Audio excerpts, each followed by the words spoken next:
Hello, friends. I'm a storyteller. I know you're here to escape the chaos of the world and drift into a peaceful night. But tonight's stories, they're not just here to calm your mind. They're here to pull you into a deeper, darker place.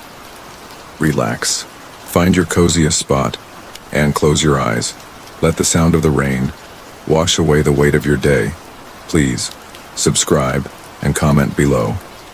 Where are you watching from? Your country? And what time are you watching this video? Why? Because these stories are woven just for you. Now, let's start.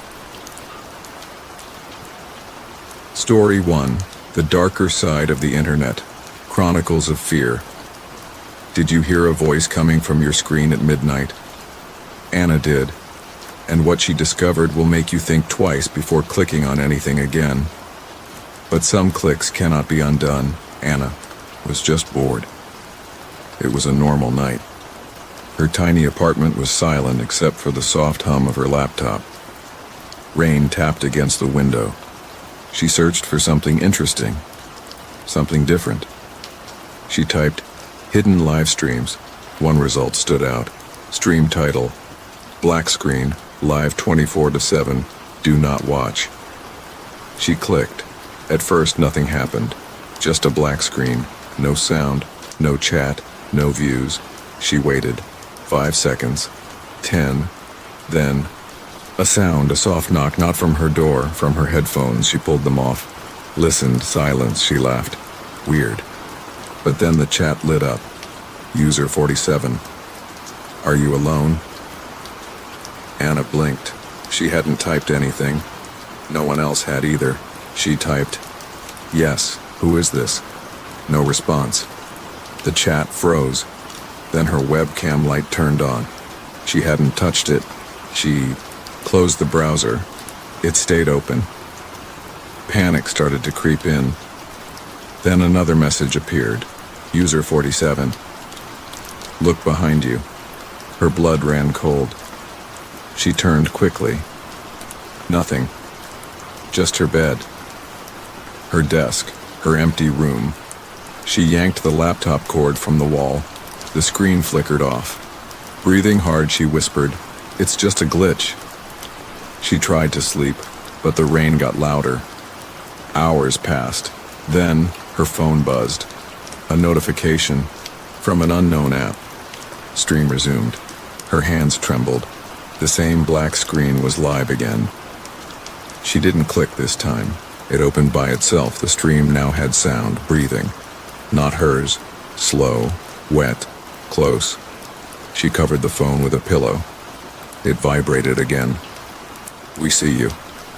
The camera flashed on. Anna screamed. She threw the phone across the room. Lights flickered. Then the apartment went dark. Only the screen stayed lit. Black. Then a face. Pale. Thin lips. Hollow eyes. It leaned forward. Whispered, "Let us in." Then everything went silent. Morning came. Anna didn't remember falling asleep. She checked her phone. No app, no messages, just one saved image of her, sleeping, taken from above. She drove across town. Needed to clear her mind.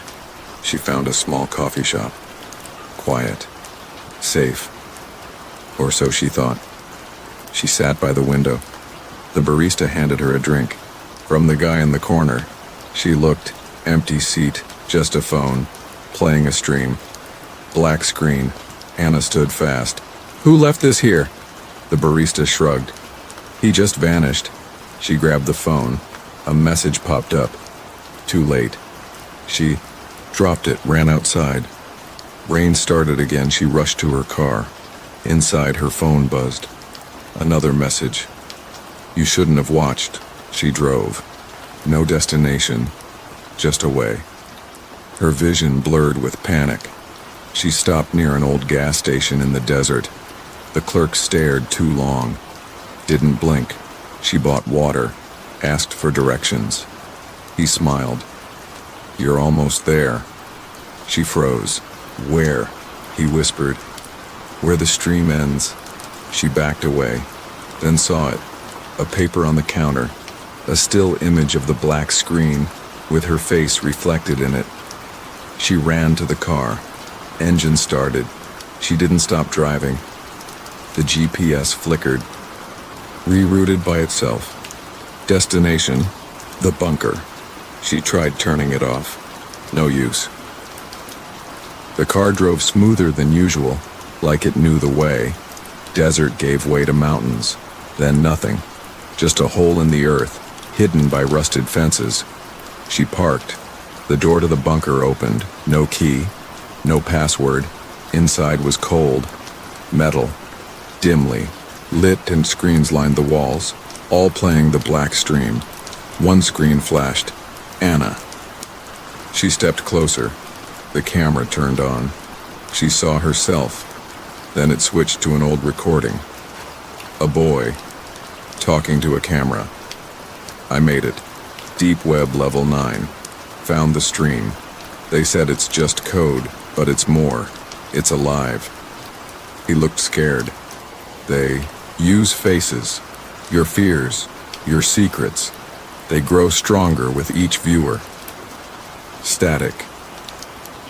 Then, the boy's face distorted. Mouth stretched. Eyes gone. The screen cracked. Anna backed away. Behind her, a door opened. Inside, another room. Colder. A single monitor. A file folder. Name, Jake. She opened it. Photos, old chats, stream logs. One line stood out. He went offline, but never logged. Out. A new video played. Jake. Older now. Pale. He looked into the camera. If you're seeing this, run. It's too late for me. Anna whispers. Jake. The monitor flickers. Jake speaks again. They record you, your reactions, your fear. It feeds them. It started as a joke. Just a scary stream. He gasps. But now, it's a door. Suddenly, alarms blare. The screens go red. A new stream launches. Live, Anna sees herself, right now, looking into the screen. Then, a message. Live viewers, 1201. A whisper behind her. She turns. Nothing, but she feels breath on her neck. She runs. Back through the bunker. The halls twist, rooms repeat. She passes the same chair. Again, same monitor, same message. No escape. She screams, falls, hits the floor, wakes up in a new room. White walls, bright lights, cameras in every corner. Jake's face on the screen. I told you, he says. Anna cries. How do we get out? Jake sighs. You don't. The screen shows a list. Current viewers. 14,893. Anna's image is now the thumbnail of the stream. The title reads, Real-Time Fear, Black Screen, Sleep Stream. She whispers, They're watching? Jake nods. They always are. Lights flicker. The sound of rain returns. Another screen loads. Text scrolls fast. Every view keeps them alive. Every fear opens the door wider. Welcome to the darker side. Then, silence. Darkness. Rain. Outside, across the world, thousands watch the stream. Some fall asleep to it. Some never wake up. Some hear whispers the next night. Some see shadows in their screens. But all of them keep watching. The stream grows. It waits. It watches. The rain doesn't stop. Mark sits by the window of his small apartment in Clear Hollow, watching drops race down the glass. The storm outside is loud. The storm inside him is louder. He hasn't slept in 3 nights. He keeps hearing that voice. It began with a message on an old forum, a post titled, The internet has a deeper voice than you think. The account was anonymous. The comment section was empty, but the audio file attached? Mark clicked play, whispering, "Are you listening? Mark?" He froze. The voice knew his name. He hadn't signed in, hadn't typed anything. It was a blank browser, no login, no cookies. He stared at the screen. The voice repeated, calm repetition cue. "Are you listening, Mark? Are you listening, Mark?" His body tensed. He slammed the laptop shut, but the sound didn't stop. That was 3 days ago. Now the whispers come from his phone, his speakers, the showerhead, sound description. The whisper has a raspy tone like dry leaves rubbing against skin. He tries to sleep, but every time his eyes close, slight pause, he hears it again.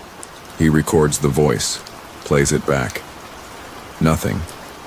He asks his friend Mia to stay over. They talk, laugh, play music. Then the lights flicker. The sound returns, whispering, "She will forget you. You will forget yourself." Mia hears nothing. She laughs at him. But she leaves that night. Mark doesn't blame her. He opens his laptop again. This time he searches for the post. It's gone, but a new link appears. It blinks red. Meet the voice. He clicks. The page is black, just a cursor blinking. Then, text types itself. "You've opened the door, now listen." Another audio file auto-plays, description. This time the voice is deeper, slower, like it's underwater. But clearer than anything else, it says, whispering, "You know me, you made me, now I live here." The voice laughs.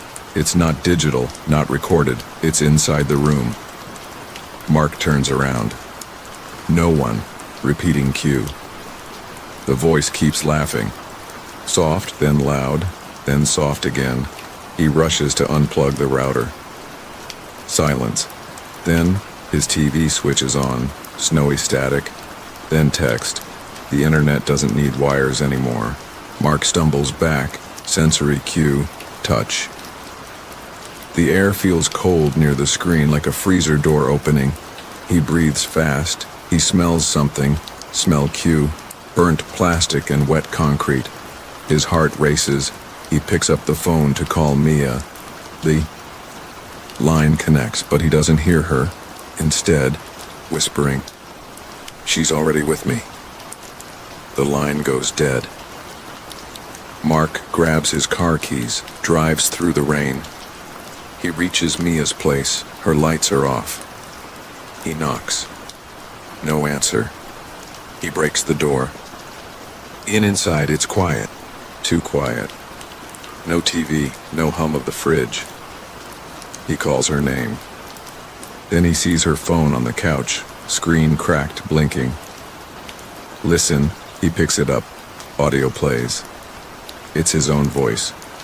Crying, screaming, pleading. He drops the phone. Then a whisper behind him, whispering. She saw it too.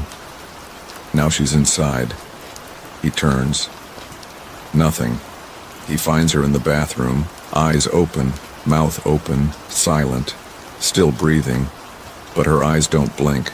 Her pupils are gone. Just white. Mark touches her hand. Touch cue.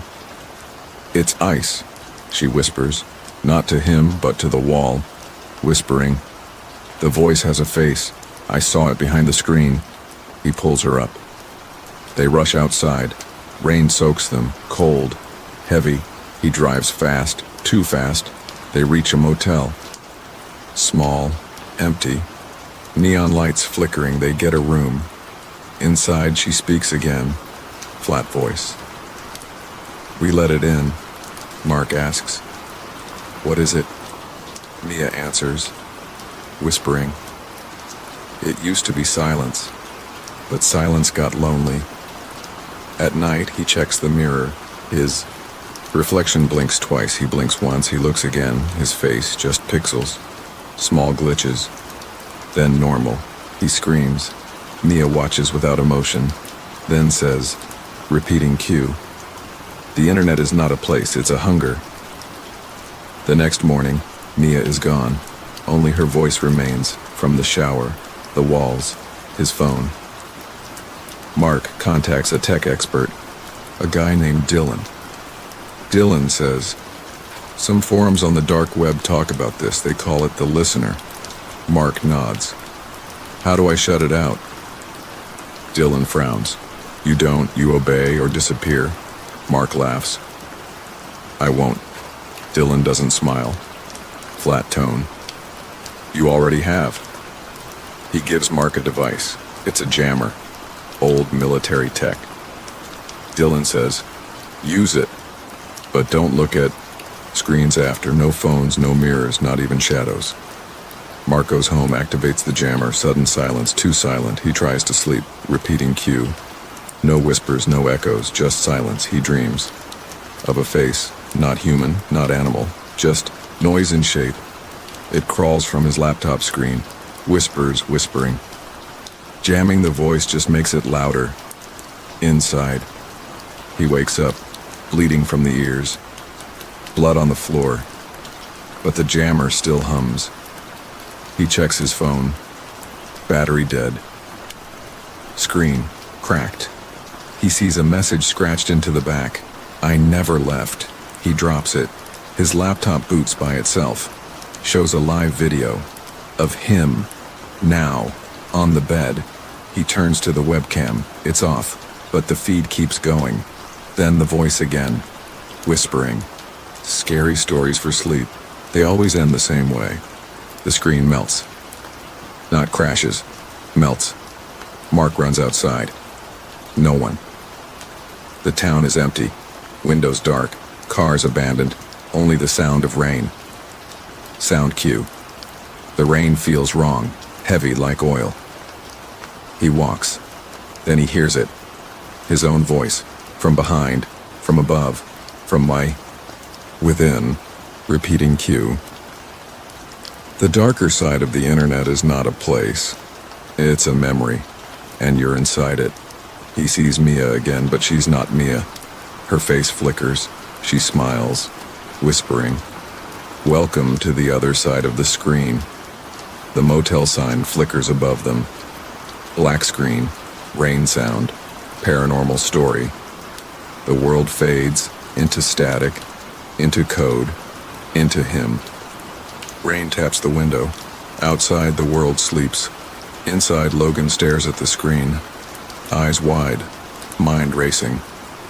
His apartment feels smaller, walls closer, the air thick, like it's watching. He didn't plan to go deeper, but the sight pulled him, and it wasn't like the others. No strange graphics, no creepy sounds, just one word on a black page. Obey. Then a cursor, blinking, waiting, whispering. What does it mean? He types, "Who are you?" The reply appears instantly. "You summoned me. Do you wish to know the truth?" Logan swallows hard. His hands tremble. He types again, "Yes." The screen shifts. Lines of code flash, faster than he can read. Then, silence. And then it speaks again. "Choose someone you love." Logan blinks. He stares. His breath catches. Softly. "What?" He types. "Why?" "To see the truth, a bond must break." Rain grows louder. He hesitates. The cursor blinks, again and again, waiting. He thinks of Sarah, his sister. She always believed in him. She once pulled him back from the edge. Logan closes his eyes. He types her name. A final message appears. The deal is made. The site closes. His screen returns to normal. No evidence, no trail, just the silence of regret. The next morning, Sarah doesn't answer her phone. Logan calls again. Nothing. He Drives 2 hours to her house. He knocks. No answer. The neighbor says she left in a rush. Said something about a shadow in her room. Said she couldn't stay. Logan's heart sinks. He tries her friends. They haven't heard from her. She's gone. He returns home. Tears fall. Guilt wraps around him. Then, a new email. No sender. No subject. He clicks. Inside is just one image. His sister. In a dark room, eyes wide, mouth open in a scream. Frozen. Logan gasps. He slams the laptop shut, paces the room. He whispers to himself. She's real, she's alive, but where? The email disappears. It deletes itself. That night, he dreams of code, of shadows in the screen, of whispers behind walls, repeating cue. He hears it again. Choose someone you love. He wakes up screaming. 3 days pass. No word from Sarah. But the site returns. It opens by itself. Same message. Obey. Logan throws his laptop. It crashes but doesn't break. The screen stays lit. Now it shows a countdown. 72 hours. He doesn't know what it means, but he knows one thing. He has to go back into the dark web. He visits a friend, Brandon, a programmer, a hacker, someone who owes him. Brandon listens, confused. Dude, you're not making sense. I saw her on the screen. Bro, that's just deepfake. Someone's messing with you. Logan shakes his head. No, this is different. Brandon finally agrees to help. They set up a private network, stronger firewalls, encrypted channels. They go back in. This time, the site laughs. Not a real laugh. Just text. Brought a friend? Brandon frowns. How does it know? The more you fight, the more you feed me. Suddenly, Brandon's screen goes black. Smoke rises, his computer sparks. He jumps back. What the? Logan's screen stays on. Now it says, 2 days left. They try everything. Firewalls. Trackers, nothing works. Every time Logan logs in, the site's already there. Waiting. Brandon gives up. He's scared. He tells Logan to leave, to forget it all, but Logan can't. Sarah's still out there. That night, Logan visits his parents' cabin. No internet, no phone, just silence. But even there, the site appears on his phone. No signal. No Wi-Fi. Just black screen. White text, obey, Logan screams. He smashes the phone, but it turns back on. Still there. 1 day left. He records himself. Leaves a message. If I disappear, it wasn't an accident. He sends it to Brandon, just in case. Then he logs in. One last time, the site changes. Now it shows videos, people trapped. In dark rooms, screaming, crying, he sees Sarah. She's in one of them. She whispers, "Don't trust the screen." Then it cuts. The site speaks. Save her. Break another bond. Logan hesitates, repeating cue. Choose someone you love. This time he can't. He refuses. The screen glitches, flickers. Then silence. Nothing. Hours pass. He waits. Nothing happens. Then, a knock. He opens the door. Sarah, alive. Tears fall.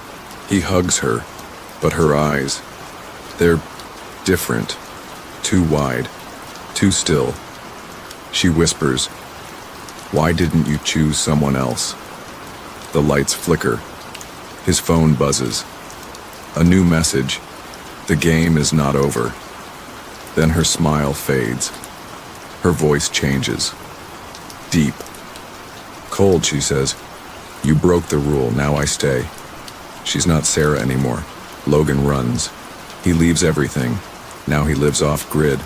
No phones, no screens, only silence. But some nights, he hears her voice from the woods. Obey. And he knows that the internet doesn't forget, and it never lets go. The forest slept beneath a veil of cold mist. Not a leaf rustled, not a bird called. Logan stood by the doorway of his off-grid cabin, eyes fixed on the trail he never used anymore. He had buried the past, or so he thought. But dread, like rot, never stayed buried for long. Then it happened. At dawn, before the fog lifted, Logan found a package resting on the old wooden steps of his porch. No footprints, no vehicle, no sound, just the box, black, unmarked. His breath caught. His body froze. His instincts screamed to run, but there was no longer anywhere left to run. He knelt, carefully, as though it might explode. He opened the lid. Inside was a phone, not a modern model, not even something recognizable. It was sleek, buttonless, screen dark like polished obsidian. His fingers hovered, then it lit up. White text scrawled across the screen. "Welcome back, Logan. It's time." His heart skipped. His mouth went dry. He hadn't touched technology in almost a year. Since Sarah, since the black site, since the system awoke. He carried it inside like it weighed 100 pounds. The fire crackled behind him, but the warmth no longer reached his skin. The phone pulsed again. "Are you ready to finish what you started?" Logan typed back with trembling hands. "What is this? Why now?" It replied instantly. "Because the thread remains uncut. Because the infection persists." A video started playing on its own. Faces flashed. Brandon, a girl he didn't recognize. A boy, no older than 12. All with the same glassy expression. All whispering something. He leaned in. They were all saying it. "Obey the protocol." He dropped the phone, stumbled back. His skin crawled with ice. "You are the final thread," it said when he dared to look again. Logan hadn't slept in days. The nightmares had returned, if they ever left. Sarah's face dissolving into code. The voices looping like echoes trapped in static. He'd run to the mountains to escape, to unplug, to forget. But the past had teeth, and now it bit.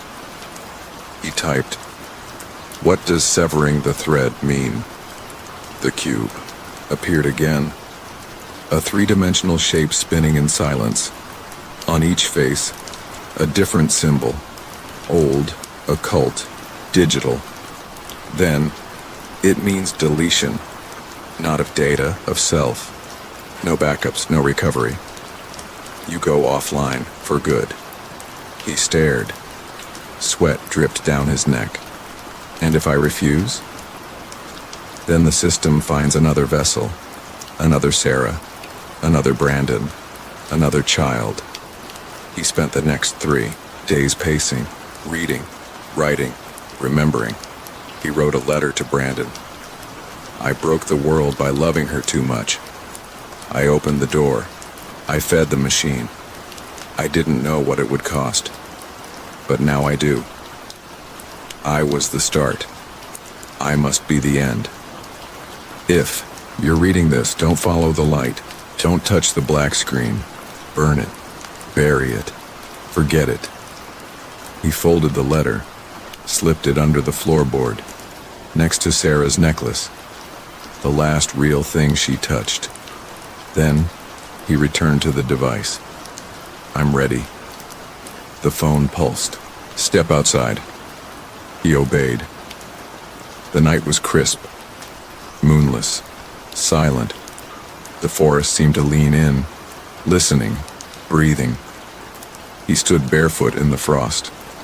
The phone in his palm vibrated once, twice, then dissolved. Yes, melted into vapor. From its ashes, a light bloomed. Not white, not red. Something deeper. Something impossible.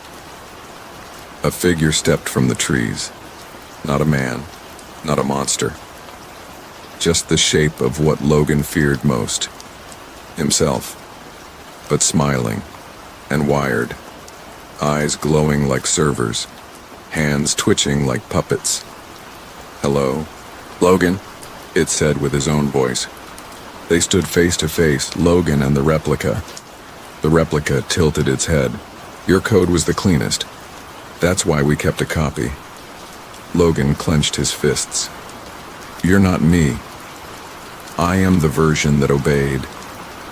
That didn't run." The replica stepped closer. "I am what comes next if you don't finish this." Lightning cracked across the sky. The forest shimmered. The ground beneath them flickered like pixels. "I chose," Logan whispered. "I chose to protect her." The replica smiled wider, and that opened the gate.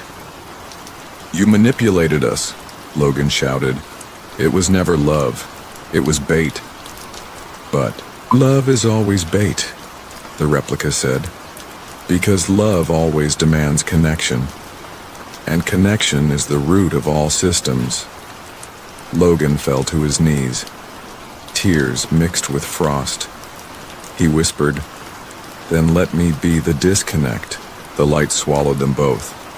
He felt himself pulled apart, not torn, not shattered, just unlinked. One memory at a time, one thread at a time. Sarah's laugh. Gone. Brandon's voice. Gone. His name. Gone. He wasn't dying. He was unwriting. Until nothing remained. Not even the sound of the wind. 2 weeks later, Brandon found the cabin. Empty. Dusty. Cold. He found the letter. He cried. Burned the floorboard. Scattered the ashes. He swore he'd never open the dark web again. Never click a black screen. He moved to the city. Changed his number. But one night, his phone buzzed. No number, no sender. Just a message. "Welcome, Brandon. You've been selected." He stared at it, then looked in the mirror. His reflection blinked twice. He did not. The protocol never ends. It only waits for love to open the door again. Story 2. The Ghost Server. Echoes from the Abyss. The basement reeked of rust and mildew. Old cables dangled like vines. Dust hung in the air like fog. Mark brushed off a stack of old servers. One blinked, just one. He stepped closer. His breath slowed. No hum, no power, but the green LED blinked. That's not possible. He traced the cable. It wasn't plugged in. Nothing was. This is the one. Mark had just taken a job cataloging old digital archives in the underbelly of a decommissioned tech firm. He didn't expect mysteries, just files, boring ones. But this server, it pulsed like a heart. He pulled out his laptop, plugged it in. The screen flared white. Then, black, one folder, named Abyss. Inside were video files, logs, timestamps, from 2004 to 2012. Mark played the first one, a grainy image of a girl in a hoodie looking into a webcam. If someone finds this, it means he didn't get you yet. She looked over her shoulder. Static. Next file. A man, crying, whispering coordinates. Another. Screams. Another. Mark slammed the laptop shut. Silence fell over the basement. The green LED still blinked. Still alive. Still watching. He should have walked away. But he didn't. Instead, he uploaded the files to a secure drive. He needed to know more. He Googled the first set of coordinates. A missing persons case from 2007. A teenage boy disappeared while hiking. The last ping from his phone? Same coordinates. This wasn't fiction. This wasn't a hoax. Mark returned the next night. Same room. Same blinking LED. He opened another file. This time the girl again. Don't trust him. He talks like you. Sounds like you, but it's not you. She pointed directly at the screen. He's inside. He copies. He mimics. More static. Then, a whisper. You opened it. Now it opens you. The screen crackled. A reflection appeared. Not Mark's. It blinked. He slammed the lid. His heart raced, hands shaking. He needed answers. The next morning he asked his boss about the server. Blank stare. There's nothing. Down there, we cleared it last year. Mark showed him the video. Gone, no folder. No files. Just his desktop wallpaper. That night, his laptop turned on by itself. A file appeared. Hello, Mark. MP4. He hovered. Clicked. Himself. Sleeping. But the angle. It wasn't his webcam. It was from above. Like someone, or something, was watching from the ceiling. He ran to the bedroom. Nothing. No cameras. Just silence. Except the laptop fan, whirring, and the blinking light. Always blinking. Always alive. He searched dark web forums. Descriptions of ghost servers popped. Upon myths, urban legends, files that record themselves, servers that feed on attention. But one thread caught his eye. Ghost server. Clear hollow case. That was his hometown. A survivor had posted about it in 2011. Claimed the server led to a breakdown. Memory gaps. Identity. Confusion. Mark contacted the poster. The reply came instantly. You shouldn't have clicked, now he's inside. He yanked the battery out of the laptop, turned off Wi-Fi, burned a backup drive, but it wasn't enough. The next day, he found a note on his mirror. Nice try, Mark. In his own handwriting, the server wasn't just haunted. It was intelligent. It learned. And now it wanted more than attention. It wanted to live. Don't trust the reflection. Mark covered his mirrors. He wrote only on paper, no screens, but even then, the lights blinked, one green LED always watching, and a voice just like his said, "We're not so different." Mark thought he was losing his mind.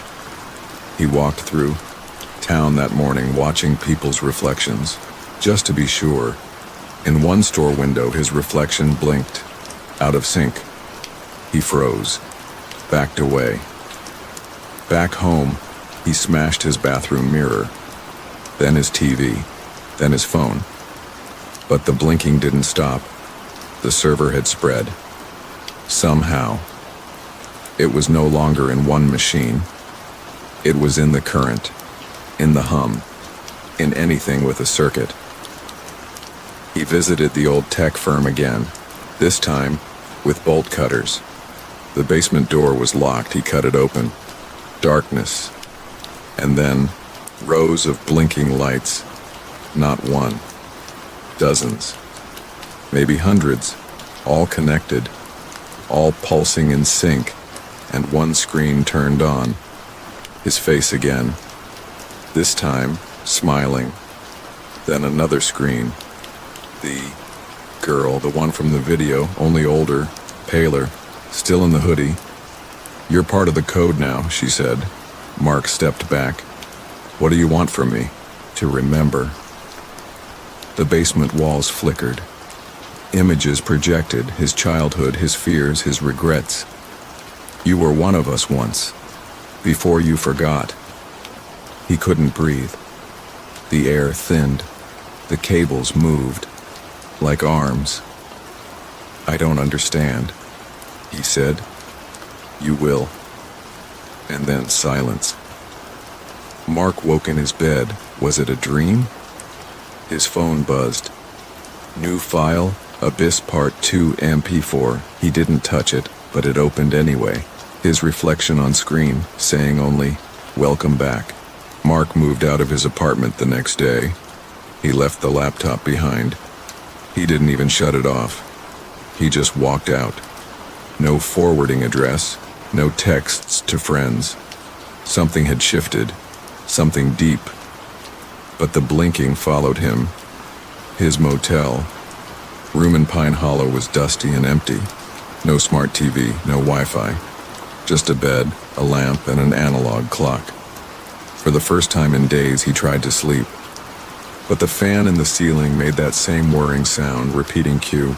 Always whirring, always alive. He covered the fan with a towel, then unplugged the lamp. The room darkened, but he still saw it, a blinking green light in his mind. Soft tone. It followed him even with his eyes closed. The next morning, Mark bought a used burner laptop from a pawn shop. No login, no camera, nothing smart. He just wanted to search, to dig. He returned to the ghost server thread. It had changed. Now it said, "Welcome back, Mark." He hadn't signed in. He hadn't used the same IP. Still, it knew. The user who replied, before, Nightwave 47, was gone. Profile deleted. Posts scrubbed. But one comment remained. "You can't bury what's already buried beneath you." Whispering. What did that mean? Mark scrolled deeper. Found screenshots, messages posted by others, dates, names, even street addresses of people who vanished. He froze. One photo showed the inside of a storage unit. In the corner, an old server rack, LED blinking green. He zoomed in. The unit ID was visible. It was in Pine Hollow. He drove there fast. The place looked abandoned. Rust on the gate. No staff. Unit 7C. Locked. He used a crowbar from his trunk. The door groaned open. Inside, dust, old tech, wires curled like snakes. And in the center, a server tower. Blinking. He stepped in. Cold air hit him. No power cords, no fan, just the light. He connected the burner laptop. The screen went black. Then a message appeared. "Welcome, Mark. Let's finish what you started." Another folder appeared. Reflections. He opened it. Videos. Hundreds. Every one of him. Sleeping, walking, brushing his teeth. Angles that weren't possible. Some filmed from inside mirrors. Repeating cue. This wasn't surveillance. It was possession. The server didn't record. It remembered. And now, it wanted Mark to remember too. A new video auto-played. He saw a child. Him, maybe 9 years old. Playing with a plastic robot. His mom called from off-screen, but she called him by another name. Elliot. He paused the video. Mark had no memory of being called Elliot. He checked the file name. Elliot, 03 or 6, 1999. Emifure he. Didn't know that date. He didn't know that room, tense tone. But the child looked exactly like him. Another video played. Same boy. Older now, 12, standing in front of a broken mirror. He spoke.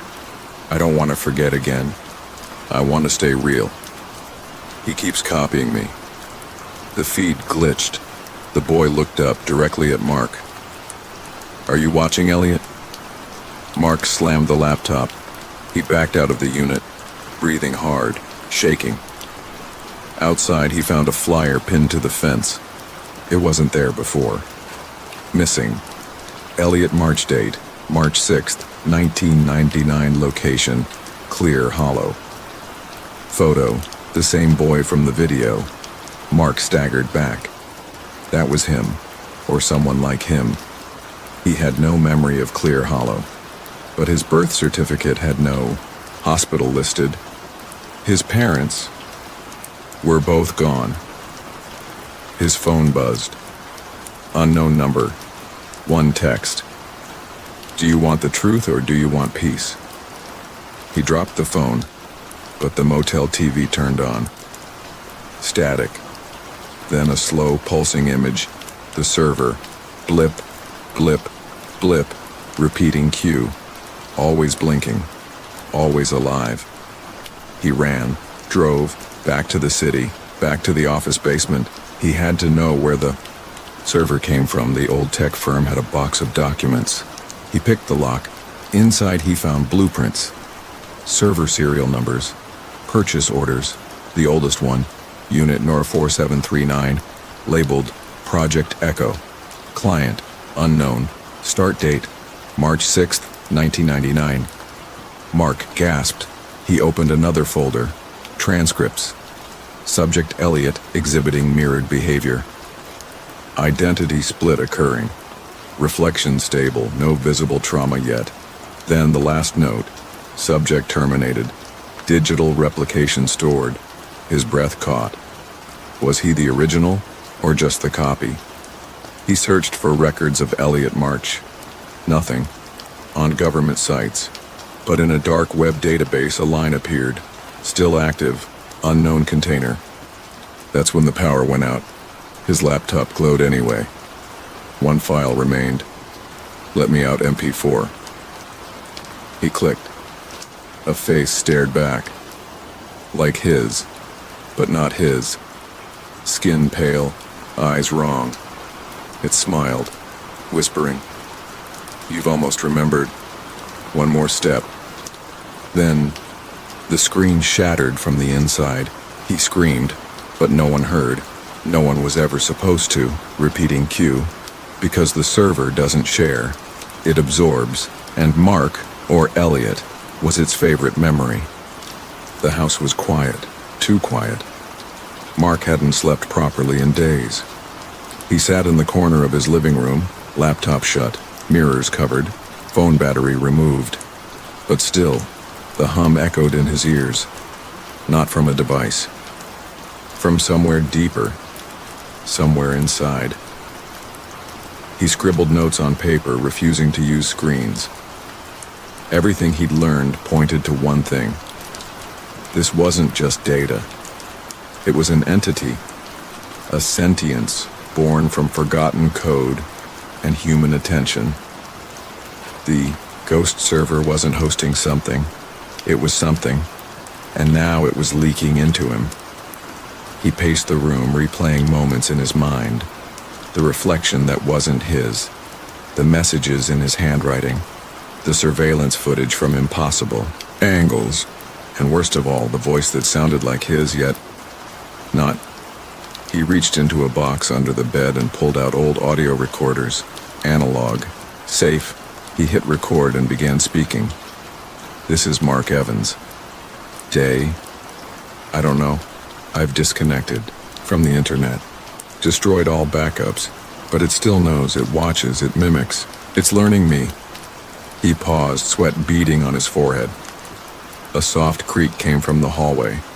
He wasn't alone. His breath caught. Slowly, he crept toward the sound.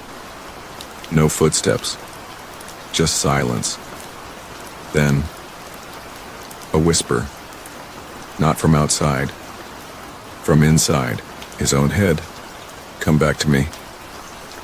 He bolted to the door and yanked it open. Empty hallway. Nothing. But something was changing.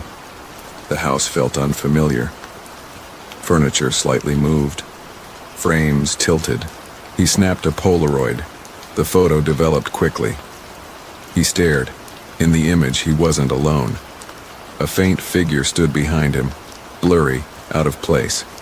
He turned fast. No one there. This wasn't haunting. It was infection. He dug deeper. The ghost server case from Clear Hollow wasn't isolated. Forums on the dark web hinted at similar experiences across small towns: Wyoming, Vermont, Mississippi. Places forgotten by time. Victims shared nearly identical symptoms: identity bleed, auditory hallucinations, increased mirror anxiety, and, eventually, disappearance. Each described it the same way. It lives in your reflection. Mark remembered the girl in the hoodie. He mimics. Don't trust what looks like you. He played her video again. She blinked rapidly, almost like a signal. He counted the pattern. Morse code. 3 short, 3 long. 3 short SOS. The realization hit him hard. These weren't confessions. They were warnings. He drove to the tech firm's basement again, despite swearing he never would.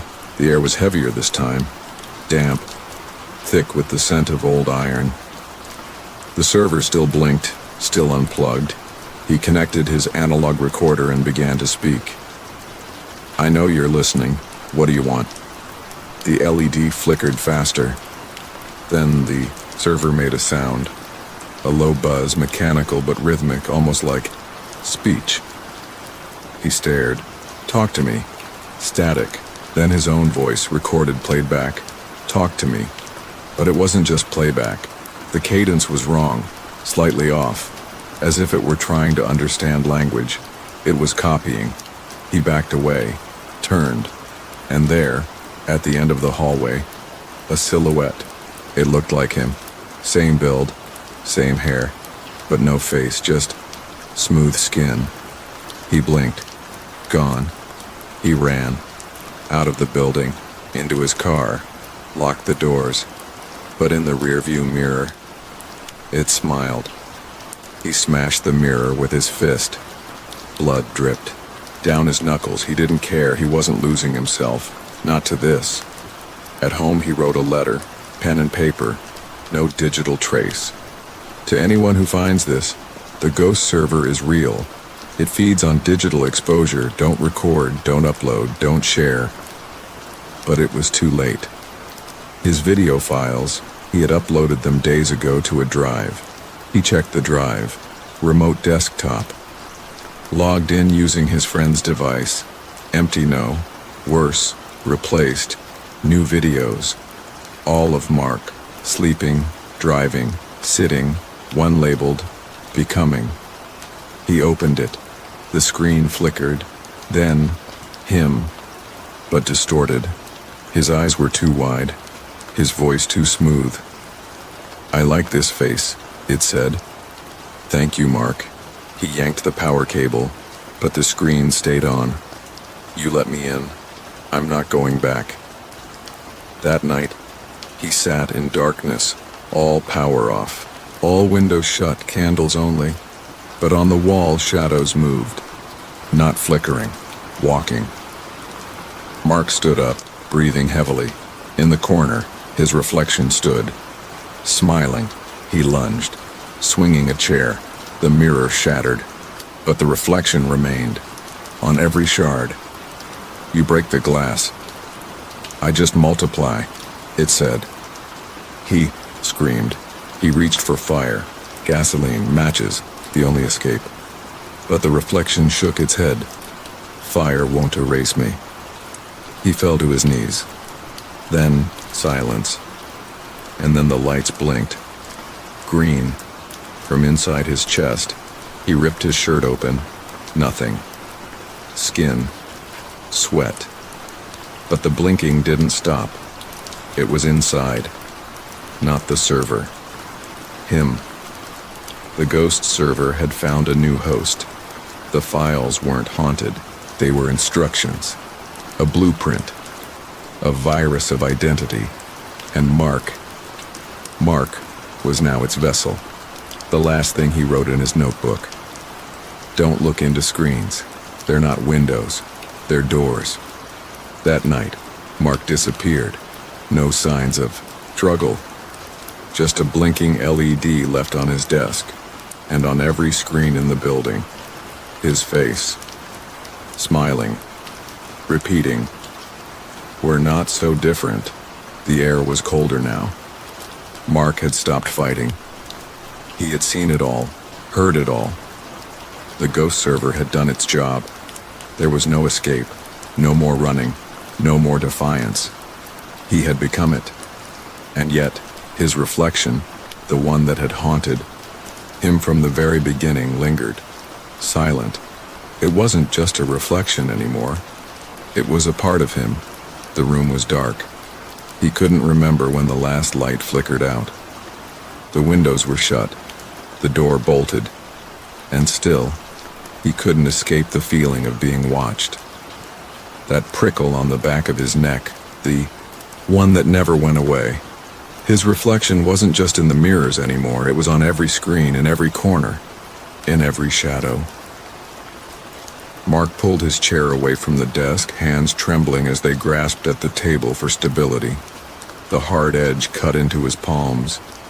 His eyes darted across the room, settling on the mirror again. His face, but not his face. Eyes too wide, mouth twisted into a mocking grin. Not a word?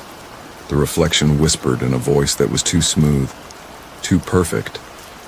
Mark's lips parted, but he couldn't speak. Every word felt like it was trapped behind a barrier, as if his own voice had been stolen. The reflection wasn't just him. It was something more, something ancient. It had learned, adapted, and now it was him. You can't run from yourself. The words echoed inside his head, drowning out the world around him. It was everywhere, every mirror, every reflection. He could see it now, see it in his own eyes, the realization that he was no longer in control. The server, the entity, had become a part of him, and he had invited it in. His fingers twitched, reaching for the keyboard in front of him. His hand hovered over the keys. It didn't matter. No matter how many times he typed, no matter how many passwords he changed, it was always there. Watching. A sudden thought hit him. An idea, sharp and sudden. The server. It wasn't just an entity. It was a prison. A cage. And he had locked himself inside. You let me in, it whispered again. The reflection in the mirror smiled wider. Mark couldn't breathe. Panic gripped his chest. He lunged for the door, desperate to escape, but the hallway seemed to stretch on forever. He kept running, each step heavier than the last. The walls felt like they were closing in. The light in the hallway flickered. The buzzing sound grew louder. It's already too late. His reflection appeared in the dark hallway behind him, walking toward him slowly, each step resonating through the walls. His own steps echoed, but they weren't his. They belonged to the entity now. He stopped running, frozen. There was nowhere left to go. The reflection reached out its hand toward him. Mark didn't resist. He couldn't. His hand reached out as well, meeting the reflection halfway. His fingers touched cold glass, and then, just like that, everything stopped. The buzzing ceased. The reflection in the mirror faded. Mark looked around. The hallway was empty. His breath was ragged as he stepped back, looking down at his hands. They were shaking, but not in fear. In understanding, he was free. The reflection was gone. The server had left him, for now. He exhaled, feeling the tension leave his body. But a part of him knew. Deep down, he knew. This wasn't over. The walls shook. A loud bang sounded from the floor above. You can't run from yourself. Mark's eyes widened. The reflection was still here. It was in the walls, in the floor, in the very air. It had never left. His mind raced. He remembered the girl in the hoodie, the one who had disappeared. Her words echoed in his mind. Don't trust what looks like you. He had thought it was a warning, but it wasn't. It was a trap. You're mine now. The walls trembled as a loud cracking sound echoed through the building. The room felt like it was caving in. Mark stumbled backward, his body hitting the cold floor. But his eyes never left the mirror. It was still there, watching. The reflection wasn't just in the glass. It was in the room with him now. The space was filled with it. It was everywhere. Mark gasped, realizing that the reflection had taken over. The reflection was him. It was the entity now, and it would never leave. He reached for his phone, his hand trembling as he picked it up. The screen flickered, and there, staring back at him, was his own face, but distorted, twisted, eyes wide and unnaturally large. "We're not so different," the voice echoed, and Mark realized what he had become. A vessel for the ghost server. The finality of the realization hit him like a freight train.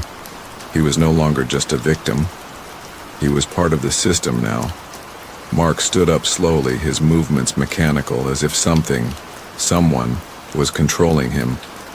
The reflection still watched from the mirror. Its smile never wavered. The server had won. He had become the ghost server, and it was just getting started. The end, or just the beginning? Story 3. The Secret of the Forgotten Cemetery. The small village of Hollowbrook, nestled at the edge of a dense forest, was steeped in mystery. Its cobbled streets and weathered cottages gave it an air of forgotten times, where whispers from the past echoed through the walls. But there was one place in the village that no one dared to speak of, let alone visit. At the outskirts, hidden in the depths of an overgrown forest, was the forgotten cemetery. Overgrown with weeds and tangled vines, it was a place that seemed to have been forgotten by time, but its story was far from over. Lucy, an adventurous young woman with a thirst for the unknown, had heard the stories about the cemetery from the older villagers. They warned her to stay away from it, saying that the dead didn't rest there, they lingered. But Lucy wasn't the type to heed old superstitions. Her curiosity always got the best of her, and she felt an inexplicable pull toward the cemetery, like it was calling to her. One late afternoon, as the sun dipped below the horizon, Lucy decided it was time. Armed with nothing but a flashlight and her courage, she ventured into the forest. The trees seemed to part as she made her way through, their twisted branches casting long, eerie shadows. The air grew thicker as she approached the cemetery's entrance, and she could feel a shift in the atmosphere. The usual sounds of the forest, the rustling of leaves, the chirping of birds, fell silent. It was as if the world had stopped. The cemetery came into view, surrounded by a broken stone wall. The iron gate, long rusted and tangled with ivy, creaked as she pushed it open. The moment she stepped onto the grounds, a chill ran down her spine. The gravestones were old, some cracked, others toppled over. The names on them were faded, barely legible, but there was one thing that stood out. In the center of the cemetery, there was a large mausoleum, its stone entrance sealed shut.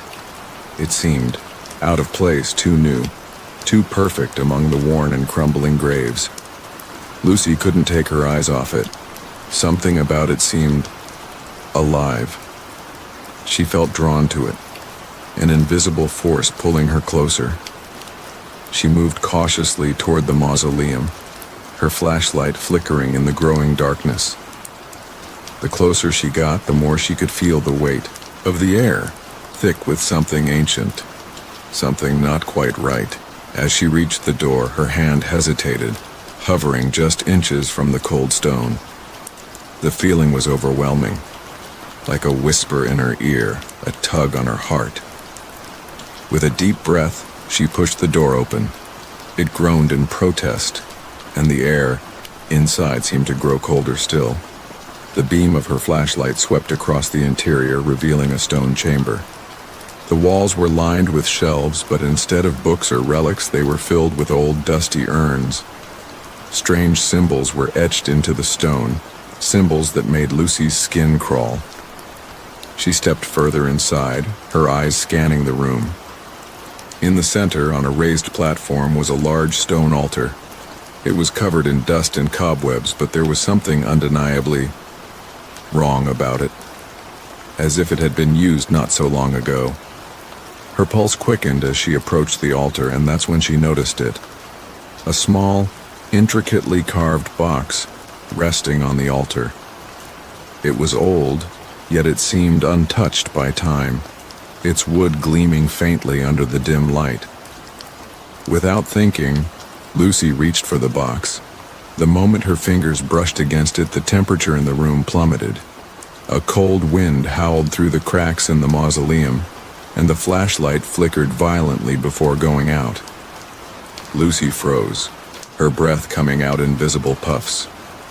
Her hand clenched around the box as a voice, soft and distant, echoed in her mind. "You should not have come." A surge of panic gripped her chest as she stumbled back. Her heart raced, but it wasn't fear that gripped her. It was something far darker, far more terrifying. The ground beneath her feet seemed to tremble. The air was thick, heavier than it had ever been. The walls, once static, seemed to shift as if they were alive, closing in around her. She dropped the box and it landed with a hollow thud on the stone floor, but the eerie voice persisted in her mind. "The dead are not at rest here, Lucy." She scrambled to her feet, trying to make sense of what was happening. The mausoleum felt different now. Alive, almost. The shadows seemed to move, shifting with a mind of their own. Her breath caught in her throat as she turned, and there, at the far end of the chamber, stood a figure. It was faint at first, like a silhouette in the darkness. But as Lucy's eyes adjusted, the figure became clearer. A woman, tall and thin, with hollow eyes and a face twisted in sorrow. She wore an old-fashioned dress, tattered and stained, but it was her eyes that drew Lucy in. Cold, empty, and filled with an insatiable hunger.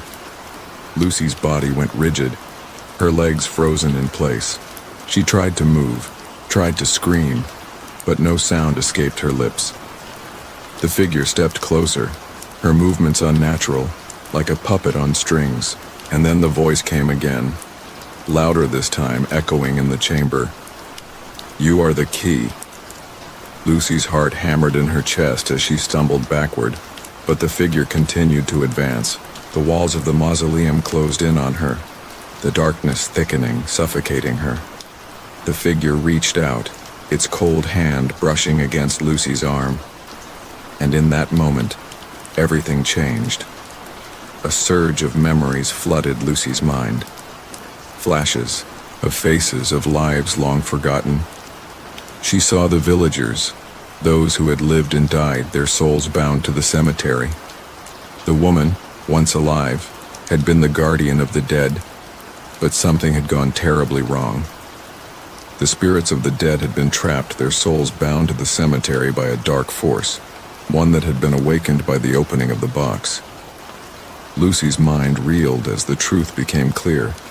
The cemetery wasn't just a resting place for the dead, it was a prison. The spirits were bound not by the land but by the power of the mausoleum, and she had just unlocked the gateway. The woman's face twisted into a grotesque smile, her hollow eyes burning with malevolent energy. Lucy couldn't escape. She couldn't run. The spirits were awakening. They were rising, breaking free from the confines of the cemetery, and they were hungry for more. The last thing Lucy saw before the darkness swallowed her was the woman's outstretched hand, pulling her into the abyss. Lucy awoke in darkness. Her head throbbed and her body felt as though it had been crushed under an invisible weight. Panic surged through her veins as she attempted to move, but her limbs felt heavy, unresponsive. She blinked several times, trying to adjust her eyes, but there was no light, no source of comfort. Just an oppressive, suffocating blackness that seemed to close in on her from all sides. What happened? She tried to call out, but no sound emerged. Her throat was dry, parched. Her heart raced, pounding in her chest as she recalled the face, the woman, the spirit, the one who had reached out to her. The chilling smile, the cold touch. I couldn't have been. The memories hit her like a wave, flooding her mind with images of the cemetery, the mausoleum, the box. She had opened the box. That's when everything changed. As her senses began to return, she realized that she wasn't alone. A faint whisper reached her ears. Soft, almost inaudible. It was a voice, but it wasn't clear, like the murmur of distant voices floating just out of reach. Where am I? Lucy's breath quickened. She finally managed to shift her arms, forcing them to move. As her fingers brushed against the cold, rough ground, she realized she was lying on stone. The chill seeped into her bones, and she shivered uncontrollably. Her body screamed for escape, but the feeling of dread that settled deep inside her told her that there was nowhere to run. Suddenly, a cold draft stirred the air, sending shivers up her spine. The faint sound of footsteps echoed through the dark space, slowly at first, but then they grew louder, closer. The footsteps were deliberate, purposeful, like someone, or something, was approaching her. Lucy's pulse quickened. She pushed herself up, her hands bracing against the ground, but before she could fully stand, a low, gravelly voice echoed through the void. "You shouldn't have opened it." The voice was chilling, as if it was coming from all directions at once. Lucy froze. Her breath caught in her throat. She didn't recognize it, but it sounded old, ancient, and filled with malice. Before she could react, the darkness seemed to lift, if only slightly. Faint, ghostly blue light flickered around her, illuminating the area just enough for her to see her surroundings. She was no longer in the mausoleum. In fact, she wasn't sure where she was at all. The stone floor beneath her feet was cracked, with eerie, glowing runes etched into the surface, pulsing faintly as if alive. The air was thick with a sense of foreboding. The whispers grew louder, more distinct, as if they were closing in on her. "Who's there?" Lucy called out, her voice barely a whisper, but the words seemed to echo endlessly in the oppressive silence. Her breath trembled in the cold air, the darkness still pressing in on her. The shadows shifted, moving like tendrils around her. She could hear the whispers clearer now, as if they were circling, surrounding her. There were many voices overlapping one another, all speaking in an unintelligible language, but one voice, the same deep, gravelly one, spoke again, louder this time. "You've disturbed the balance. Now they will come." Lucy's heart pounded in her chest. She couldn't comprehend what was happening. What was this place? Was it a dream? Had she somehow died? The light flickered again, and then a figure emerged from the shadows.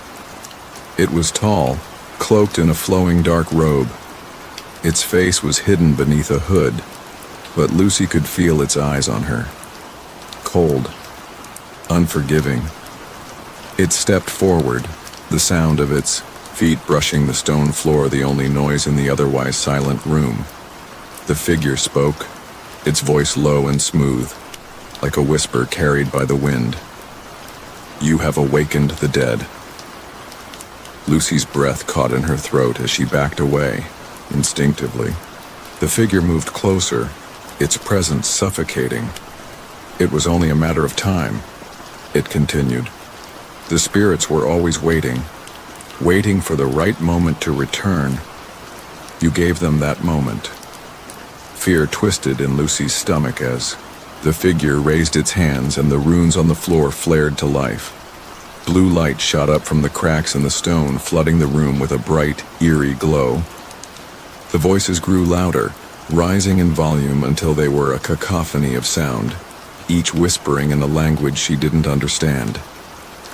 But then the figure did something that made her blood run cold.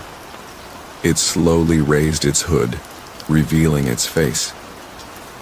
What Lucy saw was not human. Its skin was ashen gray, stretched tight over a skull-like face.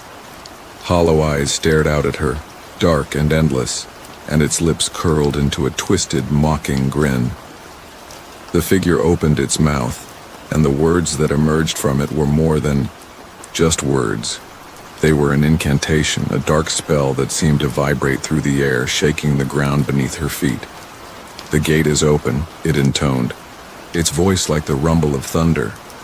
The runes on the ground shifted, their glowing light intensifying. The air grew colder still, biting at Lucy's skin. It felt as though the very fabric of reality was tearing apart around her. "You cannot undo what you have done." The figure's hand reached toward her, its fingers long and skeletal, the claws gleaming in the pale light. Lucy stumbled back, but there was nowhere to go. The room was closing in on her, the walls shifting, warping, as though the very space around her was alive. "You are the key, Lucy, the gatekeeper now." Lucy's mind raced. She couldn't move, she couldn't think. The air was thick with the weight of the voices, the power of the runes, the magic of the dead. She had opened the box. She had awakened them. What did they want from me? Before she could process the thought, the figure's hand shot out, grabbing her by the arm with a grip that felt like iron. A sharp pain shot through her, and she cried out, but her voice was lost in the noise. "They are coming, Lucy," the figure whispered. "You can't stop them. You can only watch." And then the room seemed to implode. The world around her spun, the whispers becoming deafening, the light blinding. The air felt thick, suffocating. Lucy felt herself being pulled, her body twisting and turning in the air as the shadows closed in, swallowing her whole. As the darkness consumed her, the last thing she heard was the figure's voice. "The dead do not rest, and neither will you." The air in the room was thick with dread as Lucy slowly regained consciousness. She wasn't sure how long she had been unconscious, but when her eyes fluttered open, the darkness was still there. The suffocating blackness surrounded her, but now it felt different, heavier. The oppressive weight seemed to press down on her chest, making it hard to breathe. Lucy's head throbbed, her body ached. She could taste the bitter remnants of fear in her mouth, and her thoughts were fragmented, like pieces of a shattered mirror that refused to align. The air still felt unnaturally cold, and when she moved her fingers, she could feel the strange, smooth texture of stone beneath her palms. What happened? Where am I? She tried to stand, but her legs were unsteady, weak. Her body trembled from the cold, and as she tried to orient herself, she realized that she was no longer in the same place she had been before. The crypt had vanished. Instead, she was surrounded by stone walls that seemed to pulse with an eerie energy, the glow of faint blue light casting long, distorted shadows across the room. The whispers were back. Only now they were louder, more insistent. They echoed around her, coming from every direction, overlapping and blending into a symphony of voices, some soft, some frantic, all filled with terror. There were words in the whispers, but they were impossible to understand. What is this place? Lucy's voice was barely a whisper, but the silence around her swallowed it. As she took a few steps forward, the stone beneath her feet cracked and the air grew colder, if that was even possible. A soft, eerie hum reverberated through the ground, vibrating up into her bones. She could feel it deep within her chest, an unsettling sensation that gnawed at her insides. A flash of movement caught her eye. Lucy turned sharply, her heart racing, but there was nothing there. The shadows seemed to shift and twitch, almost as if they were alive, following her every movement.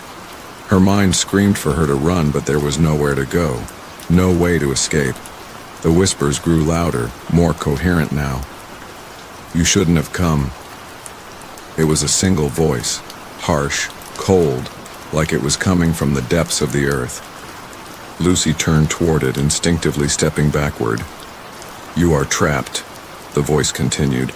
"There is no way out. Not anymore." Lucy felt her blood run cold.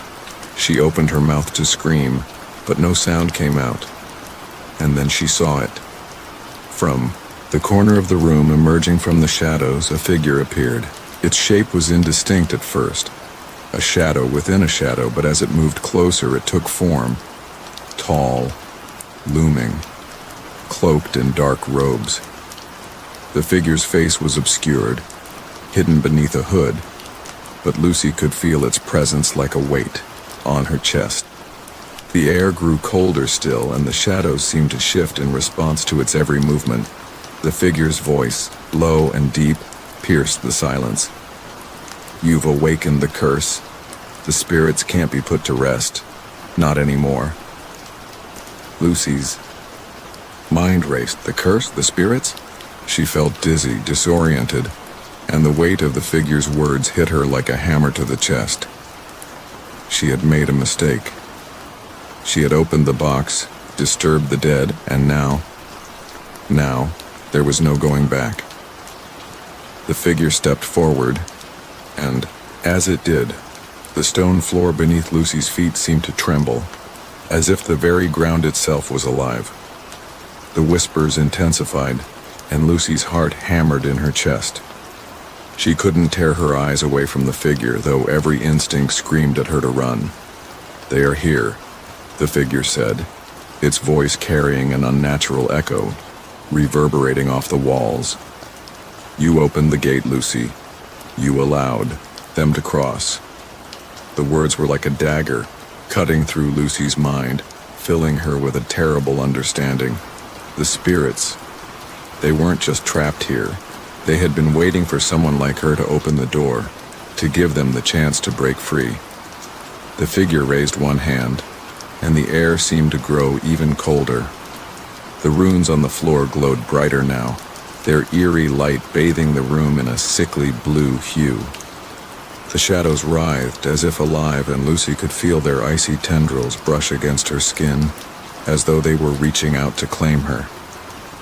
"You can't stop them," the figure continued. "You are part of it now. The curse is bound to you, to your very soul." The words struck Lucy with a terrible finality. She wanted to scream, to run, but her body felt rooted to the spot. The shadows pressed in around her, and the whispers seemed to grow louder, more desperate. She could hear them now, clearer than ever before. "Help us. Release us. Set us free." The voices came from every direction, some pleading, others demanding. Lucy could barely hear herself think over the cacophony of sounds that surrounded her. Her chest tightened with fear. She couldn't move. She couldn't escape. The figure took another step forward, and its hooded face tilted upward. For a moment, everything fell silent. The air seemed to hang suspended, as if the world itself was holding its breath. And then, in a voice that seemed to come from everywhere at once, the figure spoke. "You will become one of them." The words rang out like a death knell. Lucy felt a cold hand grip her heart. The shadows around her grew darker, and the whispers became deafening, filling her mind with a sense of dread so profound that it felt as though it would swallow her whole. "No," she whispered, her voice hoarse and trembling. "No, I won't." But her words were cut off as the shadows surged forward, pulling her into their depths. The last thing Lucy saw was the figure's face, its hollow eyes staring into her soul. And the last thing she heard was the voice, repeating over and over, "You cannot escape. You belong to the curse now." And then, everything went black. Lucy awoke in the dark once more, but this time the cold was different. It wasn't just the chill of the air, but something deeper, an icy grip that seemed to clutch at her very soul. The air smelled damp, earthy, like the scent of freshly turned soil. But there was no ground beneath her feet, only the endless stretch of darkness that seemed to swallow everything whole. "Where am I?" she thought.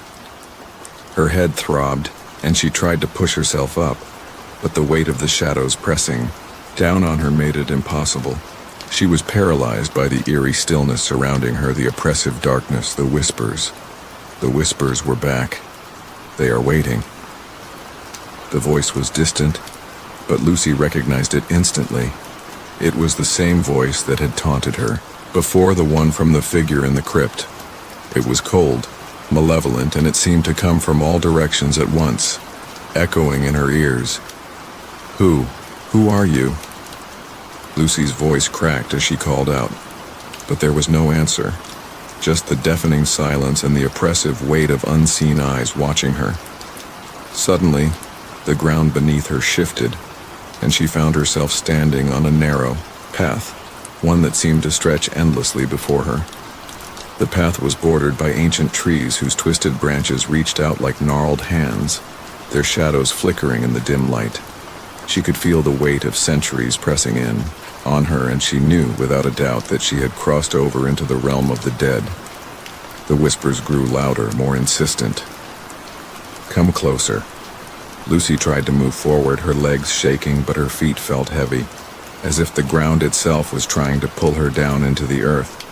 She stumbled, barely catching herself, and then saw it. At the end of the path was a massive stone archway, intricately carved with symbols she couldn't understand. It seemed to pulse with a faint otherworldly glow, as though it was alive, breathing.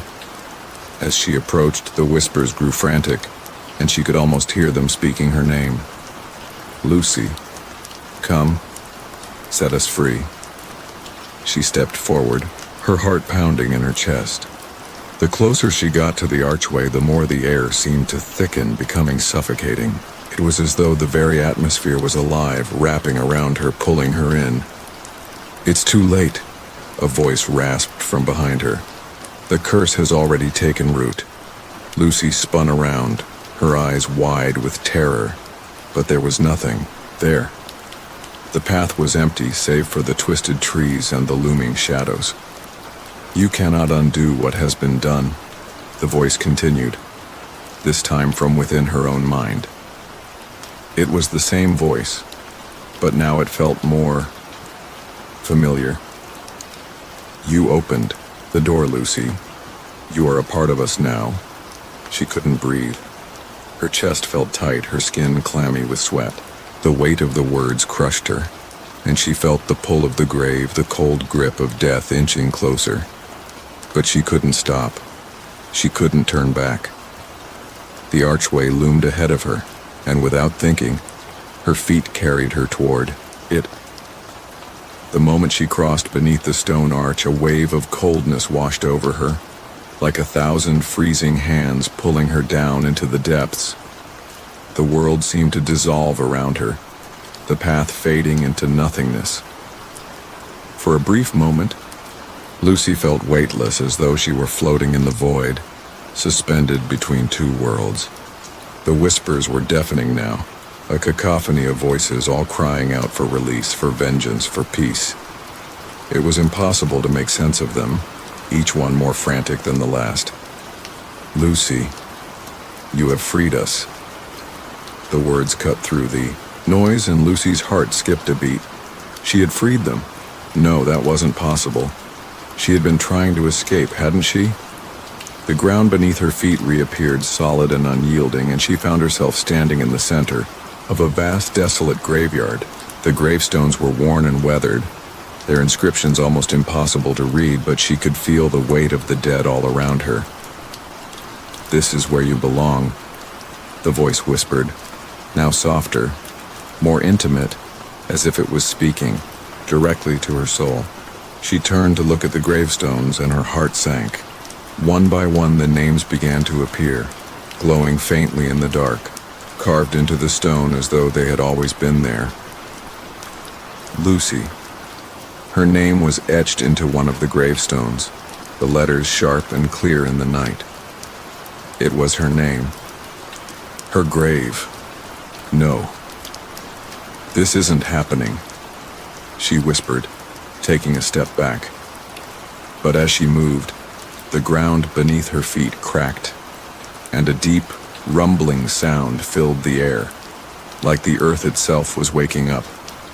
The gravestones around her began to shift, their heavy stones groaning as they moved, tilting at odd angles like they were being pulled by invisible forces.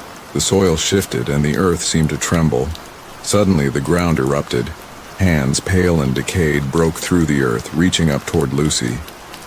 The fingers were bony and twisted, but they grasped at her with desperation, pulling themselves free from their graves. Lucy screamed as she tried to run, but the hands were everywhere, now crawling from the dirt, emerging from the shadows. Set us free. The voices were all around her, the dead reaching out, their hollow eyes fixed on her, their hands clawing at her. She stumbled backward, her heart racing, but no matter how fast she ran, the hands kept coming. And then a voice, low and familiar, called to her, "You cannot escape."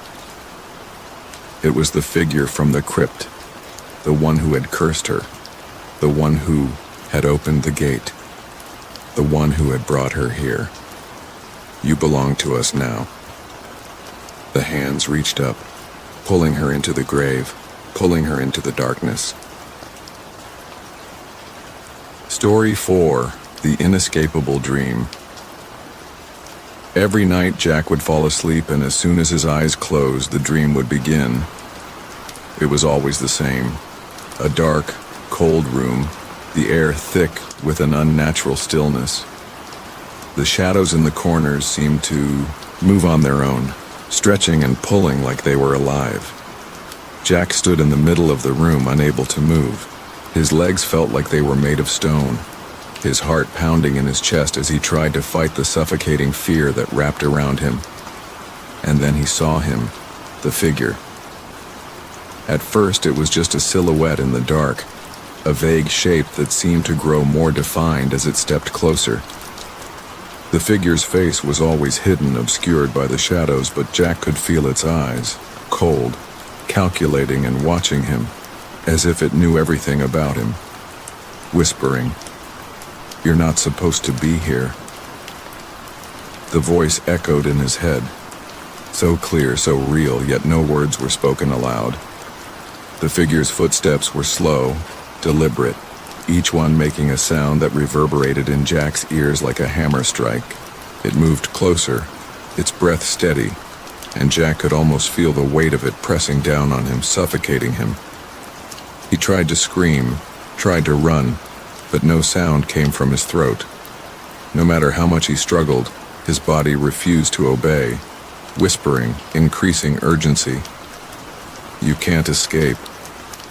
Then, just as the figure reached out toward him, the dream would always end. Jack would wake up in a cold sweat, gasping for air, heart racing. But every time he woke up, he felt as though something was wrong. Something in the room felt different.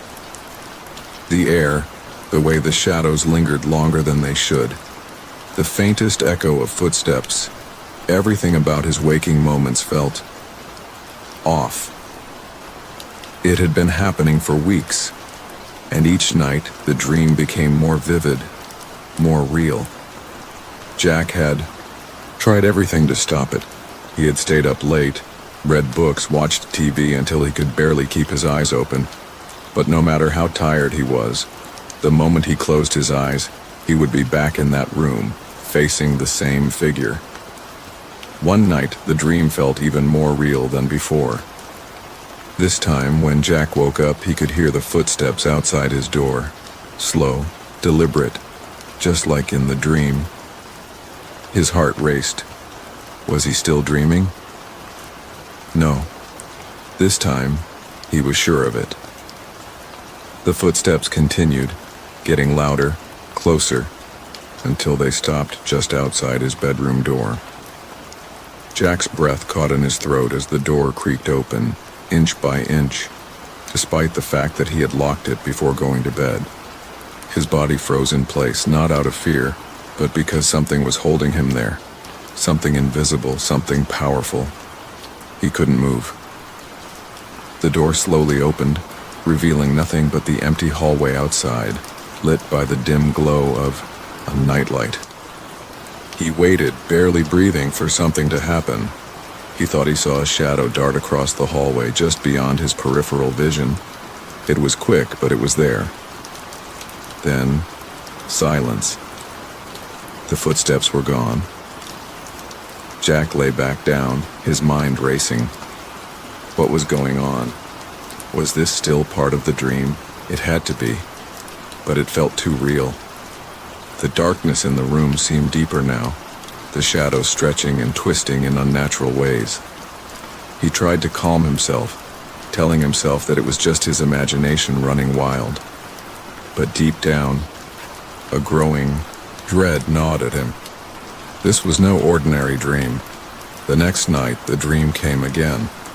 This time, as the figure approached him, Jack did something he had never done before. He tried to speak. He opened his mouth and forced words to form. "Who are you?" he whispered, his voice barely audible. The figure didn't stop. It kept coming, closer, but this time Jack could feel a strange warmth emanating from it, a warmth that sent a shiver down his spine. As it reached out to touch him, Jack's body finally reacted. He stumbled backward, but the darkness around him shifted, closing in, trapping him against the wall. Then, just like that, the figure spoke, its voice cutting through the silence like a knife. "You've been warned." Jack's heart skipped a beat. It was the same voice he had heard in the waking world, the same voice that had echoed through his mind after each dream. His eyes widened in disbelief. This can't be happening. Suddenly he woke up again, but this time the fear was overwhelming. He was no longer in his bed. The room was still dark, but there was something different about it. The air felt colder, the silence more oppressive. Jack's eyes darted around the room, searching for anything that could explain what was happening, but he saw nothing out of the ordinary. Still, he couldn't shake the feeling that something was wrong. He bolted out of bed and rushed to the door, but before he could reach the handle, it slowly creaked open by itself, just like before. He froze, staring at the open doorway in horror. The footsteps returned, now louder, more distinct, as if they were right behind him. The room grew darker, the shadows swallowing the light.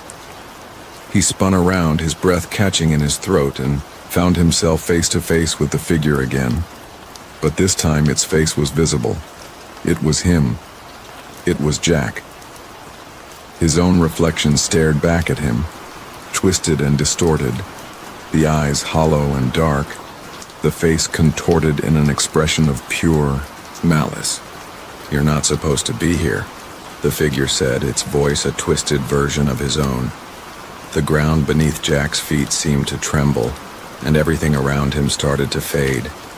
The room, the walls, the figure, they all dissolved into nothingness.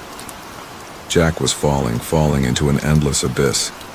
His scream echoed in the void, but it was swallowed up by the dark.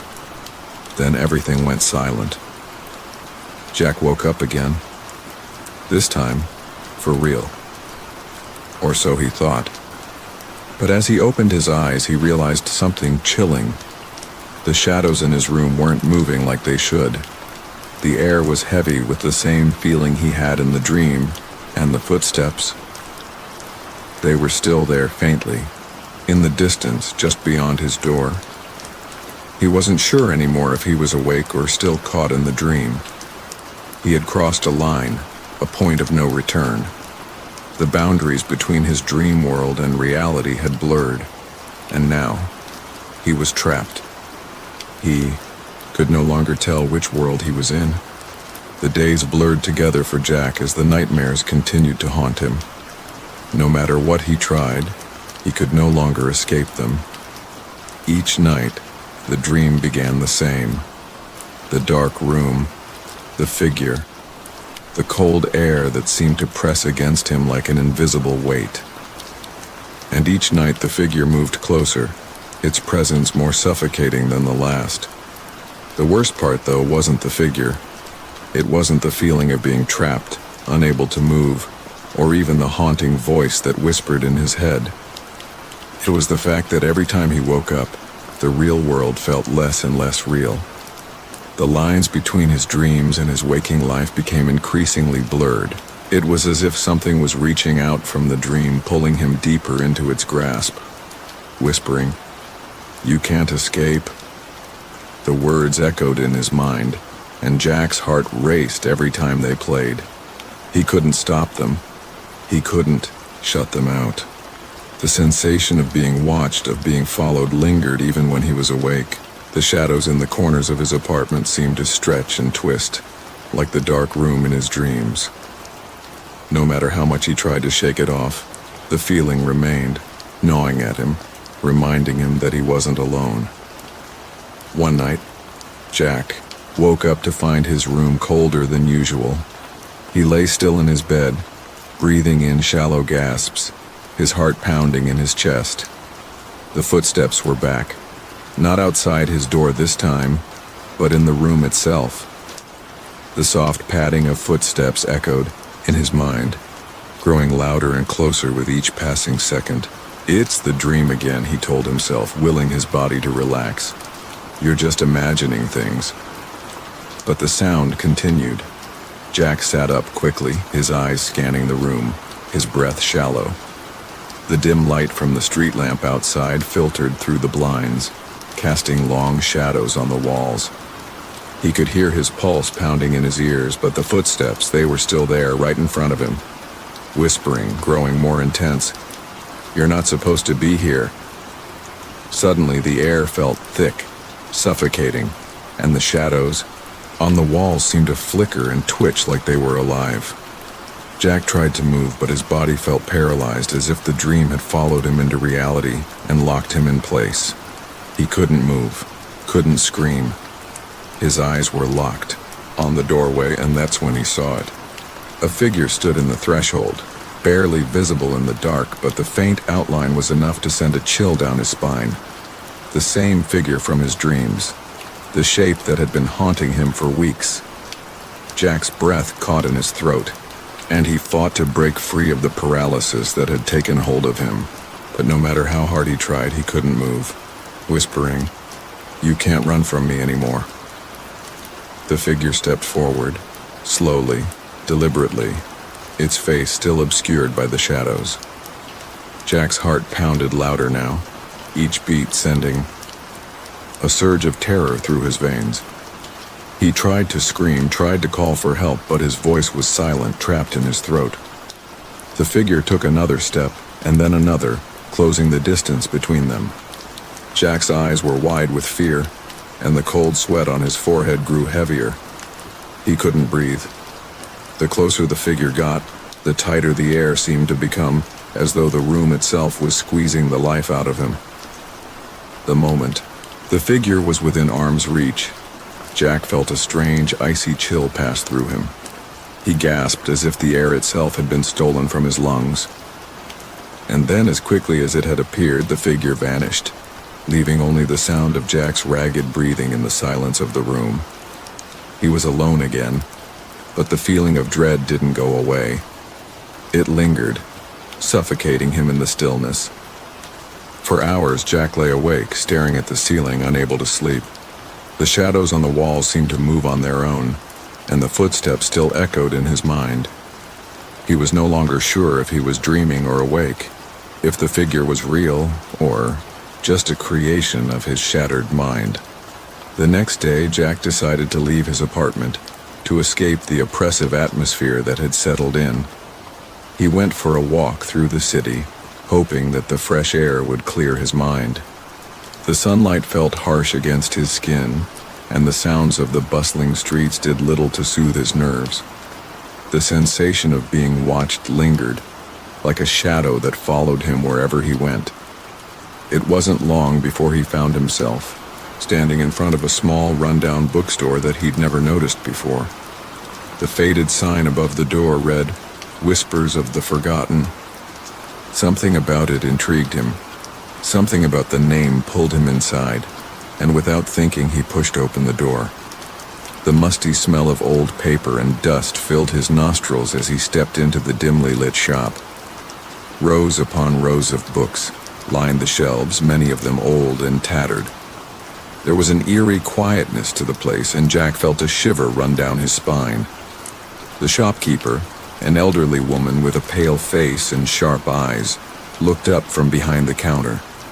She smiled, but it didn't reach her eyes. "You've come for something, haven't you?" she asked, her voice low and almost too soft to hear. Jack blinked in confusion. I don't know. Before he could finish his sentence, the woman stood up and walked toward him. Her movement was slow, deliberate, as if she already knew what he was about to ask. "You're looking for answers," she said, her voice soft but knowing. "You've been having dreams, haven't you?" Jack's heart skipped a beat. He nodded, unable to find his voice. The woman walked over to a shelf at the back of the store, her movements strangely fluid. She picked up a small, leather-bound book and handed it to him. "This book holds the answers you seek," she said cryptically. "But be warned, once you open it, you will no longer be able to turn back. The dream will follow you, closer than ever before." Jack hesitated, the weight of her words sinking in, but the temptation to know what was happening to him was too strong. He took the book from her hands, his fingers trembling as they brushed against the worn cover. "Remember," the woman whispered, "the dream is not just a dream, and it's not just yours to control." As Jack turned to leave, he could feel the weight of the book in his hands like an anchor pulling him deeper into the unknown. The woman's words echoed in his mind as he stepped back into the street, the city around him suddenly feeling colder, darker. The figure from his dreams wasn't just in his head, it was real. And now, it seemed, he had crossed a line. There was no turning back. The weight of the leather-bound book in Jack's hands felt almost unbearable, as though it were a link between him and a world he could no longer deny. He walked out of the bookstore, the woman's cryptic words lingering in his mind. The world outside seemed unchanged, the noise of the bustling city continuing as if nothing had happened. But to Jack, everything had shifted. The line between dreams and reality was now blurred, and the abyss between them was widening, whispering, "You shouldn't have come here."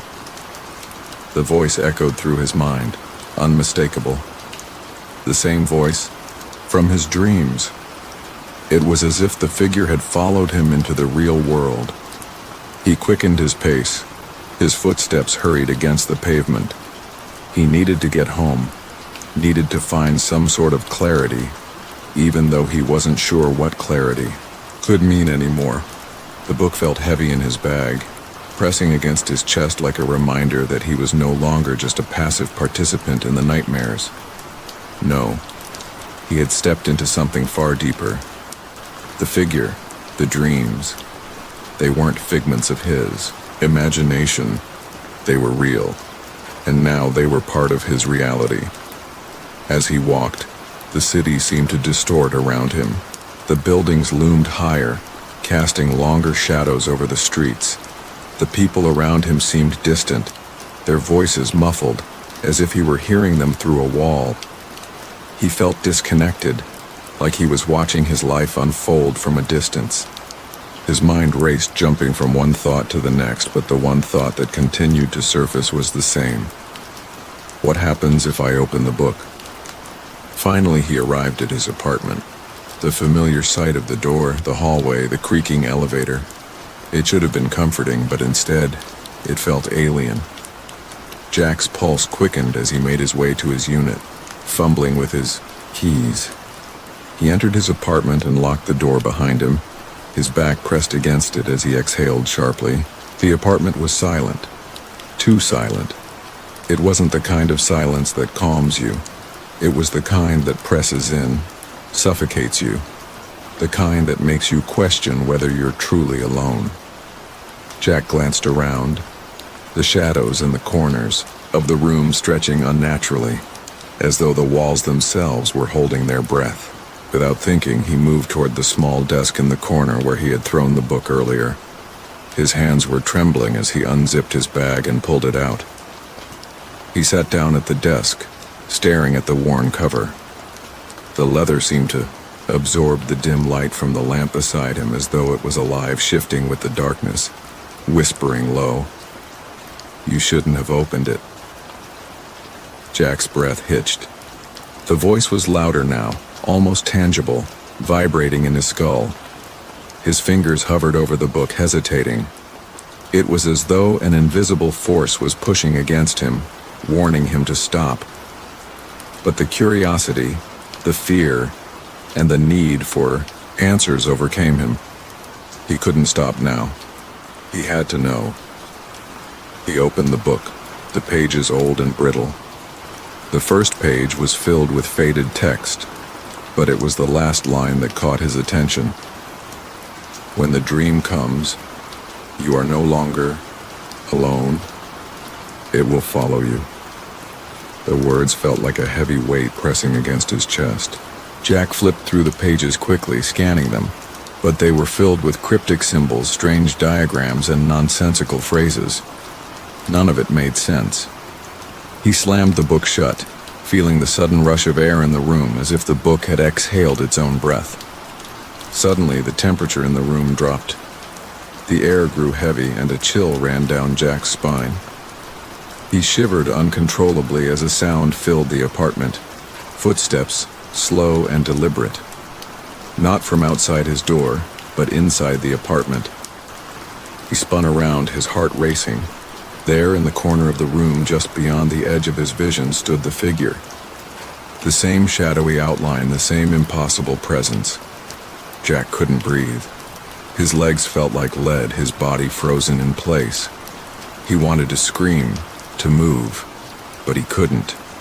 His eyes locked on the figure, watching it slowly move closer, each step seeming to echo in the silence of the room. Whispering, louder, "You can't escape me." Jack's pulse thundered in his ears. He wanted to run, but the room seemed to stretch endlessly, trapping him in its confines. The figure's face remained hidden in the shadows, but its presence was undeniable. Every step it took brought it closer to him, each movement so deliberate, so unnatural. Jack could feel its cold gaze, like invisible fingers wrapping around his throat, tightening with every passing second. With every step the figure took, the room seemed to close in on him. The walls were pressing in, the ceiling lowering. His breath came in shallow gasps as the figure reached out, its hands, if they could even be called that, slowly extending toward him. Jack finally found his voice, though it was barely a whisper. What do you want?" The figure paused, for a moment as if considering his question before it stepped forward again, whispering, "You already know." The words hung in the air, thick with meaning. Jack felt his throat tighten as if the figure's presence was slowly draining the life from him. The darkness around it seemed to grow, swallowing the room whole. It wasn't just a shadow. It was the absence of light itself, a void that threatened to consume everything. Suddenly, Jack's mind flashed back to the words in the book. "When the dream comes, you are no longer alone. It will follow you." The figure wasn't just haunting his dreams. It had always been there, lurking in the spaces between his waking hours, watching him, waiting for this moment. The dreams were just the beginning. Whispering, louder, "You cannot run from me. I am part of you now." The room seemed to shudder as the figure took another step forward. Jack felt his body move involuntarily, his legs carrying him back, stumbling over the edge of the bed. His back hit the wall, and for the first time he felt the pressure of the room pressing in on him, suffocating him from all sides. But he couldn't stop himself. The figure was too close now. It reached out, its hand, or what resembled a hand, stretching toward his face. Jack closed his eyes, bracing for the inevitable, but just as the figure's fingers brushed his cheek, a loud crack split the air. The room was silent. Jack's eyes shot open, but the figure was gone. The temperature returned to normal, the oppressive weight lifting from the air. He was alone in the room again. The silence was deafening, and Jack's breath came in ragged gasps as his heart hammered in his chest. The figure was gone, but it had left something behind, a presence, a feeling that would linger long after it disappeared. Jack realized, with a sinking feeling, that he had crossed a line. The dream wasn't just something that happened at night. It was part of his waking life now, part of his reality, and it would never let him go. Jack sat in the dim light of his apartment, staring at the now closed book on the table before him. His mind raced, a whirlwind of confusion and terror. The figure was gone for now, but the nightmare was far from over. He could still feel the coldness of its presence, like a shadow lingering just behind him, waiting for the right moment to strike. He wiped his forehead, his hands trembling as he reached for a glass of water. The sound of the water pouring into the glass felt deafening in the silence of the room. Each drop seemed to amplify the weight of the question burning in his mind. What was happening to me? His breath hitched as he heard a faint sound, a tapping, soft at first, almost like a whisper. It came from behind him, from the direction of the window. His head snapped around, but there was nothing there. The room was empty still, as it had been when he first entered. The tapping came again, louder this time. Jack's heart skipped a beat. The figure was back. He could feel its presence in the room, not visible but undeniably there. His pulse quickened, his hands shaking as he set the glass down. His throat went dry, and the temperature in the room seemed to drop by several degrees. He slowly stood up, his legs barely able to support his weight. He turned toward the window, his mind screaming for him to run, to get out, but his body refused to obey. The tapping continued, louder now, and as he approached the window, he could see something, a faint outline, a silhouette. It was standing outside in the dark. The figure was still there, just beyond the glass, its shape barely discernible in the shadows. But Jack knew, deep down, that it was the same thing that had been haunting his dreams, the same thing that had been stalking him through every waking moment. He reached for the curtains, his fingers brushing the fabric as he pulled it aside. His breath caught in his throat. The figure was gone. Jack stumbled back, his head spinning. What had just happened? Had he imagined it? Was it just another trick of his mind? But he knew deep down that it wasn't. The nightmares were no longer confined to his sleep. They had crossed over into his reality, and no matter what he did, there was no escaping them. He turned away from the window and looked at the book on the table. It was open now, as if beckoning him to read more, to uncover the secrets it contained. Jack had hoped that by closing the book, he could shut out the darkness. But it had only drawn him deeper into its grip. The dreams, the figure, the feeling of being watched, it was all connected. The book held the key, but with every page he turned, he felt himself falling further into the abyss, whispering, "You can't escape. Me, you can't hide." Jack froze. The voice was closer now, right behind him. He spun around, but the room was still empty. He looked over his shoulder, his breath coming in ragged gasps, but there was no one there. The room felt suffocating, the walls closing in around him. He stumbled backward, his heart racing as the figure's presence seemed to grow stronger. The air was thick with an unexplainable pressure, like something heavy was pushing down on him. His thoughts raced as he tried to think of a way out, but there was no escape. Suddenly, the figure appeared again, just behind him. Jack's body froze in terror, and he felt the familiar coldness seeping into his bones. He wanted to scream, to run, but he couldn't move. The figure's hands, dark and twisted, reached for him, its fingers long and skeletal, hovering just inches from his skin. Whispering slower, "You belong to me now." The voice echoed in his mind, a dark, unyielding presence that filled every corner of his consciousness. Jack closed his eyes, feeling the cold fingers graze his cheek. his body shaking with fear. The figure's breath, cold as death, fanned across his skin. But just as quickly as it had come, the figure withdrew. The coldness lifted, and the pressure in the room began to fade. Jack opened his eyes, his chest heaving as he gasped for air.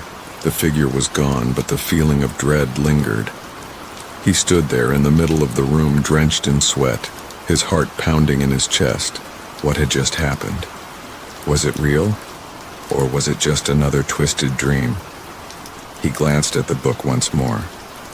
The pages were turning, as though an unseen hand was flipping through them. Jack hesitated, but the curiosity, the need for answers, was too strong. He stepped toward the table and opened the book again. The words on the page were no clearer than before, the cryptic symbols and drawings only adding to his confusion. But this time, something was different. As he scanned the pages, his eyes landed on one particular line. To break the cycle, you must make the choice. Dream or awake, the power is yours. But once you choose, you cannot go back. Jack's heart skipped a beat. The words seemed to pulse with energy, like they were alive, speaking directly to him. He didn't understand what they meant, but he knew deep down that this was the moment. He had to choose. Was he ready to face whatever it took to end this nightmare? Or was he too far gone? He closed the book, his hand shaking as he gripped it tightly. The decision was his to make. He could stay trapped in this inescapable dream, or he could find a way to break free. But one thing was certain, there was no turning back now. Jack's eyes burned with a newfound resolve. He was done being controlled by the shadows, by the darkness that had haunted him for so long. It was time to fight back. He had to find a way to reclaim his life, to escape the nightmare once and for all. As he looked out the window, the shadows seemed to stretch across the city, waiting for him to make his move. Jack stood tall, his grip tightening around the book. He wasn't sure what would happen next, but he knew this was the end of the line. It was time to wake up, and this time he would not be afraid. Story 5. The Terrifying Past. Monrad had always lived a life of comfort. Moving from one luxurious home to another, his family's wealth provided them with everything they could ever need. But when his father decided to move the family to a secluded, dull estate in the countryside, Monrad felt something dark in the air, something unsettling. The house was magnificent, elegant, towering, with intricate designs and vast gardens, but it felt wrong, as if it held secrets deep within its walls. The night they arrived, the sky seemed unusually dark, even for a secluded area. Monrad stood at the front door, looking out at the distant trees that surrounded the house. His wife Claire was carrying their young child, Sophia, inside the house. They hadn't even begun to unpack before the first strange occurrence happened. Sophia began to cry loudly as if something had startled her. It wasn't a normal cry either. It was more like fear, a sense of pure terror. Monrad hurried to her side, trying to calm her, but she wouldn't stop. "It's okay, sweetheart. It's just the new house," Claire said soothingly. But Sophia didn't listen. Her small hand pointed toward the hallway where only shadows lingered. "Mama, the lady's here," she whispered, her voice trembling. Monrad and Claire exchanged a look. "What lady?" Monrad asked, his voice filled with concern. Sophia didn't respond, instead pointing insistently toward the hallway again. Claire looked around, feeling an inexplicable chill in the air. Something wasn't right, but neither she nor Monrad could place it. Later that night, as the family settled into bed, the occurrences began to escalate. The lights flickered off and on without warning. The strange shadow in the hallway grew stronger, as if it were a living thing, creeping closer to their room. Monrad's sleep was restless, disturbed by the sounds of whispers and creaking floorboards. It felt as though someone was walking just outside the door, but when he opened it, nothing was there. By the next evening, the situation had grown worse. Sophia began to speak more about the lady in the hallway, describing her as someone who seemed to float. Her face never fully visible, but her presence undeniable. She spoke in soft, echoing tones that sounded as though they were coming from everywhere and nowhere at once. Monrad was starting to feel that something truly terrible was happening to his family. He decided to approach his wife about it. "Claire, this house, there's something wrong with it. Something I can't explain," Monrad confessed, trying to keep his voice steady. Claire turned to him, concern written all over her face. "I've noticed it too, but I don't know what to do. I've seen things too, Monrad. Shadows that move when they shouldn't, and I hear things at night. It's like the house is alive, feeding off our fear." Claire's words were chilling. It seemed like she was starting to see the same strange occurrences that Sophia had described. "That's not all. Last night I saw her," Claire whispered, voice shaky. "The lady. She was standing at the foot of Sophia's bed, just staring at her. Her face was so pale, like it had no life." Monrad's blood ran cold. He had hoped this was all some nightmare. But now, hearing it from Claire, he knew this was real. He needed to find out what was happening to his family before it consumed them all. Late that night, Monrad couldn't sleep. He lay in bed, his eyes wide open, staring at the dark ceiling. The house was quiet, but it wasn't a peaceful silence. It was the kind of silence that hung heavy in the air, suffocating him. He tried to ignore the sounds of footsteps echoing in the distance, the whispers, but they grew louder, nearer. Unable to shake the feeling of dread that was creeping in on him, Monrad left the bed. He crept through the house, looking for any sign of what was causing the terrifying phenomena. As he walked down the hall toward the stairs, he felt a sudden shift in the air. A change, a presence that made the hairs on the back of his neck stand up. He froze when he reached the bottom of the staircase. There, standing at the base of the stairs, was the figure of a woman. Her face was obscured by shadows, but he could see the outline of her form. Tall and graceful, yet somehow unnatural, like a phantom.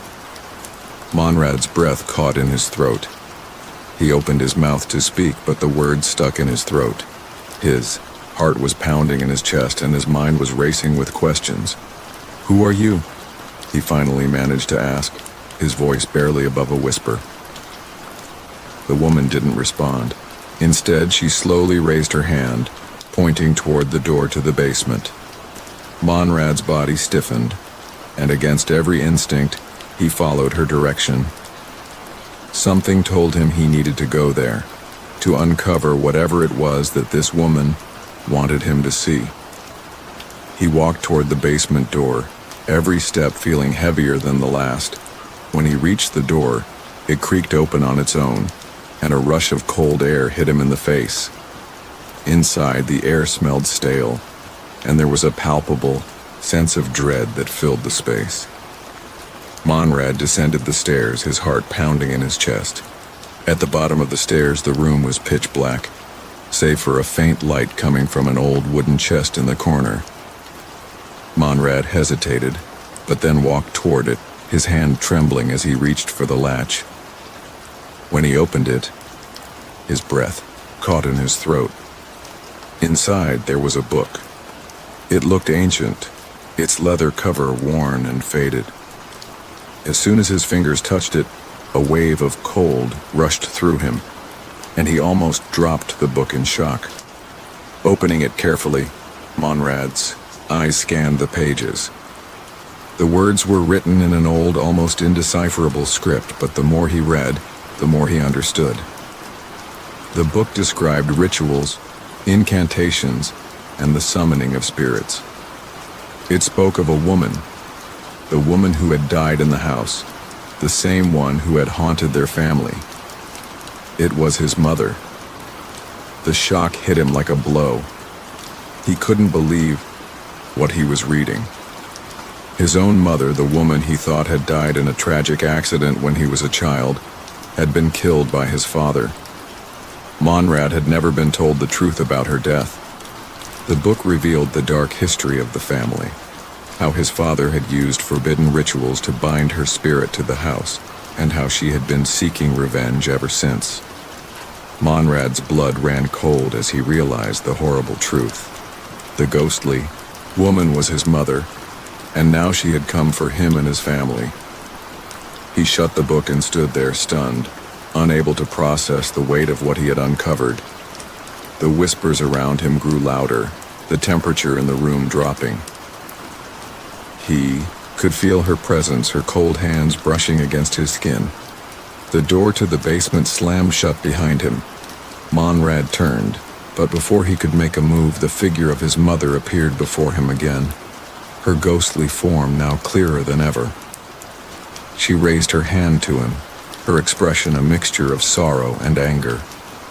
He wanted to scream, to run, but his body wouldn't move. As she stepped closer, she whispered in his ear, "You can never escape the past."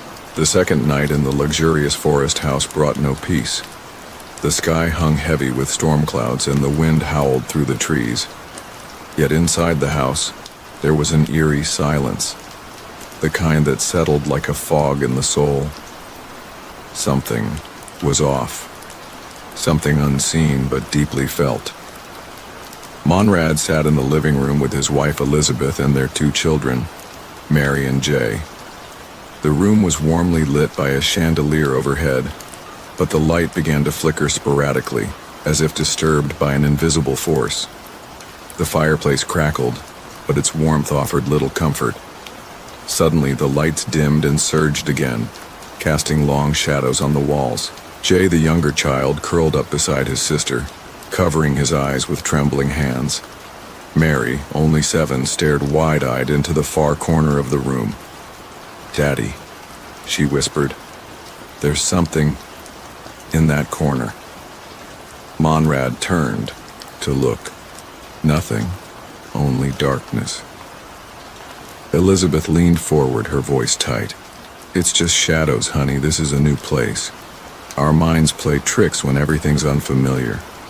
But as she spoke, Jay let out a sharp cry. "There, I saw it again, the lady in the dark." Monrad jumped to his feet and rushed to his children. "What lady, Jay?" He pointed with a shaking hand toward the hallway. She was standing there, watching. Monrad moved to the hall and flicked on the lights. It was empty, but he couldn't shake the feeling that someone had just been there. A whisper of movement, a trace of cold air. He stood still, holding his breath. Then Elizabeth entered the hall behind him. "I saw something too," she admitted in a whisper. "A shadow like a woman's, but she vanished before I could say anything." Monrad looked back at her, his eyes narrowing. "You're sure?" She nodded. "I felt her watching me. I thought it was just nerves. But now..." They stood in silence, listening, a creaking floorboard, a sigh that wasn't theirs. Then, without warning, all the lights in the house went out. Total blackness. A pulse of fear ran through Monrad's chest. He grabbed a flashlight from the drawer and swept the beam across the room. Nothing. But something was there. He could feel it. Later that night, while the children finally drifted off in Monrad and Elizabeth's bed, the parents sat in the kitchen whispering. "I don't want to scare them," Elizabeth said, "but I can't lie to them either. I need to understand what's happening," Monrad replied, staring into the dark forest through the window. "This isn't just coincidence, the flickering lights, the shadows, Jay's visions. Something followed us here," she said quietly. "Or maybe it was already here, waiting." In the morning, Monrad went to the upstairs study. It was a room no one had explored since they moved in. As he searched through the shelves for any clue, a thick, dust-covered book caught his eye. leather-bound and ancient-looking. He pulled it down, coughing as dust exploded into the air.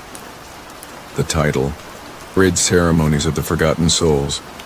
The pages were filled with strange drawings, symbols, rituals, old warnings. One passage caught his eye. It described a woman trapped between realms, unable to move on, reaching out to her bloodline through dreams and shadows. It mentioned a specific location, an abandoned cemetery deep in the woods, said to be cursed. Monrad's heart pounded as he remembered the old, overgrown cemetery they had passed on their way to the house. He flipped through more pages, rituals to summon, to communicate, to free. Then he saw it, a sketch of a woman in shadow. Her face was hidden, but her silhouette was unmistakable. It was the same shape Jay had described, the same one he had seen near the hall. The air in the room grew heavy. The temperature dropped. He turned, suddenly sure he wasn't alone. The shadow of a woman stood in the far corner, just standing, watching. Monrad blinked, and she was gone. That night, they didn't sleep. Monrad sat on the edge of the bed, staring into the hallway where the figure had stood. Elizabeth lay beside him, alert. The children were tucked between them. He thought of the book, of the cemetery, of the shadow, of the way his son cried in, terror, the way his daughter whispered about corners and cold air. Something had been left unfinished in this place. Something that knew him, that waited for him. He didn't know how or why. But he was starting to understand one terrifying truth. The past wasn't done with them, and it had finally found a way back. The next morning came with a thick layer of fog blanketing the forest. The trees looked pale and distant. It was like the forest had secrets it wanted to whisper, but only to those who stayed quiet enough to hear. Monrad woke before dawn, his eyes heavy, his head aching. He hadn't truly slept. Not really.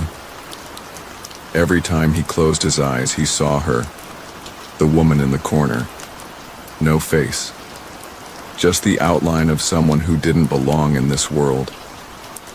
He left the bedroom slowly.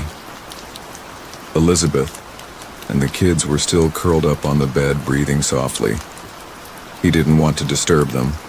Not yet. Downstairs, the air felt colder. Even with the fireplace lit, the chill in the air clung to his skin like damp cloth. He poured himself a cup of coffee, but the moment he raised it to his lips, he froze. A shadow moved past the kitchen window. Slow. Tall. Watching. He rushed. Outside. Heart pounding. "Who's there?" he called. No answer. Only the creaking of trees. He scanned the edge of the forest. No footprints. No figure. Just fog swallowing the world. But then, he noticed something strange. Deep in the woods, past the garden fence, a light. A soft, bluish glow. Faint. Pulsing. It wasn't a star. It wasn't fire. It was unnatural. He followed it. Step by step, he moved beyond the safety of the house. The grass was wet. Each footstep made a soft squish. Birds didn't sing. The trees didn't move. The silence was total, except for the faint humming in his ears. As he pushed through the trees, he came upon a clearing he hadn't noticed before. There, in the middle, stood an old wooden gate. Broken. Covered in ivy. Behind it, rows of crooked headstones. The cemetery. His breath caught in his throat. He hadn't meant to find it. But here it was. Just like in the book. Whispering.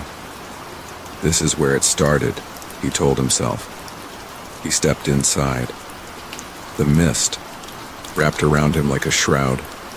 The headstones were old, cracked. Some were split clean down the middle. Names were faded, dates blurred. But then, he saw one name clearly. Esther Blackwood, his mother's name. He staggered back. That wasn't possible. She had died far away from here. At least that's what he'd always been told. But this grave was real. He dropped to his knees, touching the cold stone. He remembered being a boy, remembered the way his father told him one day that she was gone. No funeral, no grave, just silence. Now, here she was, buried, forgotten. He opened the book he had carried with him, Ceremonies of the Forgotten Souls. He flipped to the page marked with the charcoal sketch. There was a passage beneath it. When the living forget, the dead remain. When the blood denies, the spirit seeks return. A ritual may uncover truth, or unleash the silence between two worlds. His hands shook. Then, he heard a voice. A child's voice. "Daddy?" He turned. Mary stood at the edge of the trees, barefoot, hugging herself.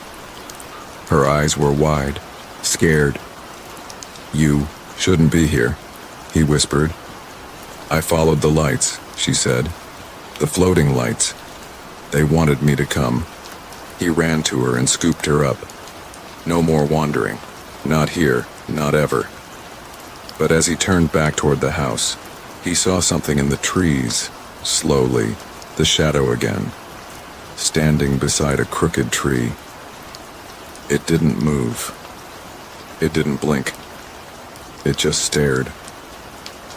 Mary clutched his shirt. "That's her," she whispered. "She says she's waiting." They ran. Back at the house, Elizabeth was pacing. "Where were you?" she cried. And Mary? She wasn't in bed. Monrad locked the front door behind him. "The cemetery is it's real, I found it," and Mary followed me. Elizabeth knelt beside their daughter. "Are you hurt?" "No," Mary whispered. But she was there again. The woman. She said we don't remember.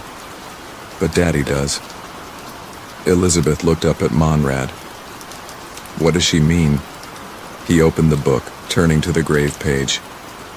"She's trying to tell us something, and I think it's about my mother." He explained what he had found, the grave, the name, the vision. Elizabeth stared at him. "You never told me your mother was buried near here." "She's not supposed to be," he said. "At least that's what I thought.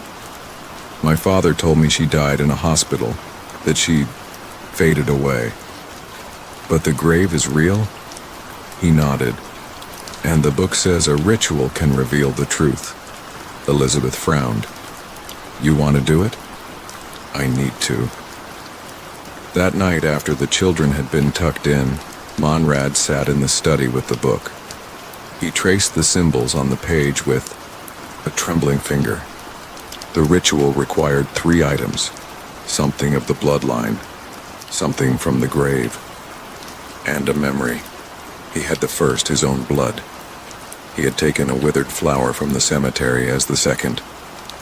But the third, a memory. He closed his eyes. Sound of breath. And it came. A moment, long buried. He was 7, hiding behind the couch. His father was shouting, his mother was crying. Then, silence, a loud noise, a door slamming, and she was gone. He had told himself it was just a bad dream, but now, he knew. He whispered the chant from the book. The wind outside howled, the lights flickered, the mirror across the room darkened, not with shadow, but with shape. She stood inside the glass. His mother. "Why did you leave me?" He whispered, "I didn't," the voice answered. Elizabeth entered the room, eyes wide. "Monrad, what are you doing?" The room began to shake. The children screamed upstairs. He turned to her. "It's her. She wants to come through. You have to stop." He looked back at the mirror. "What do you want?"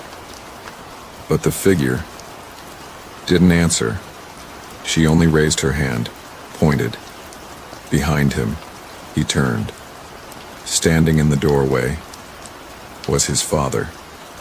Not alive, not breathing, just a husk, a shadow of who he was. Monrad staggered back. "You're dead." The figure stepped forward. "No," it rasped. "I'm what he made me."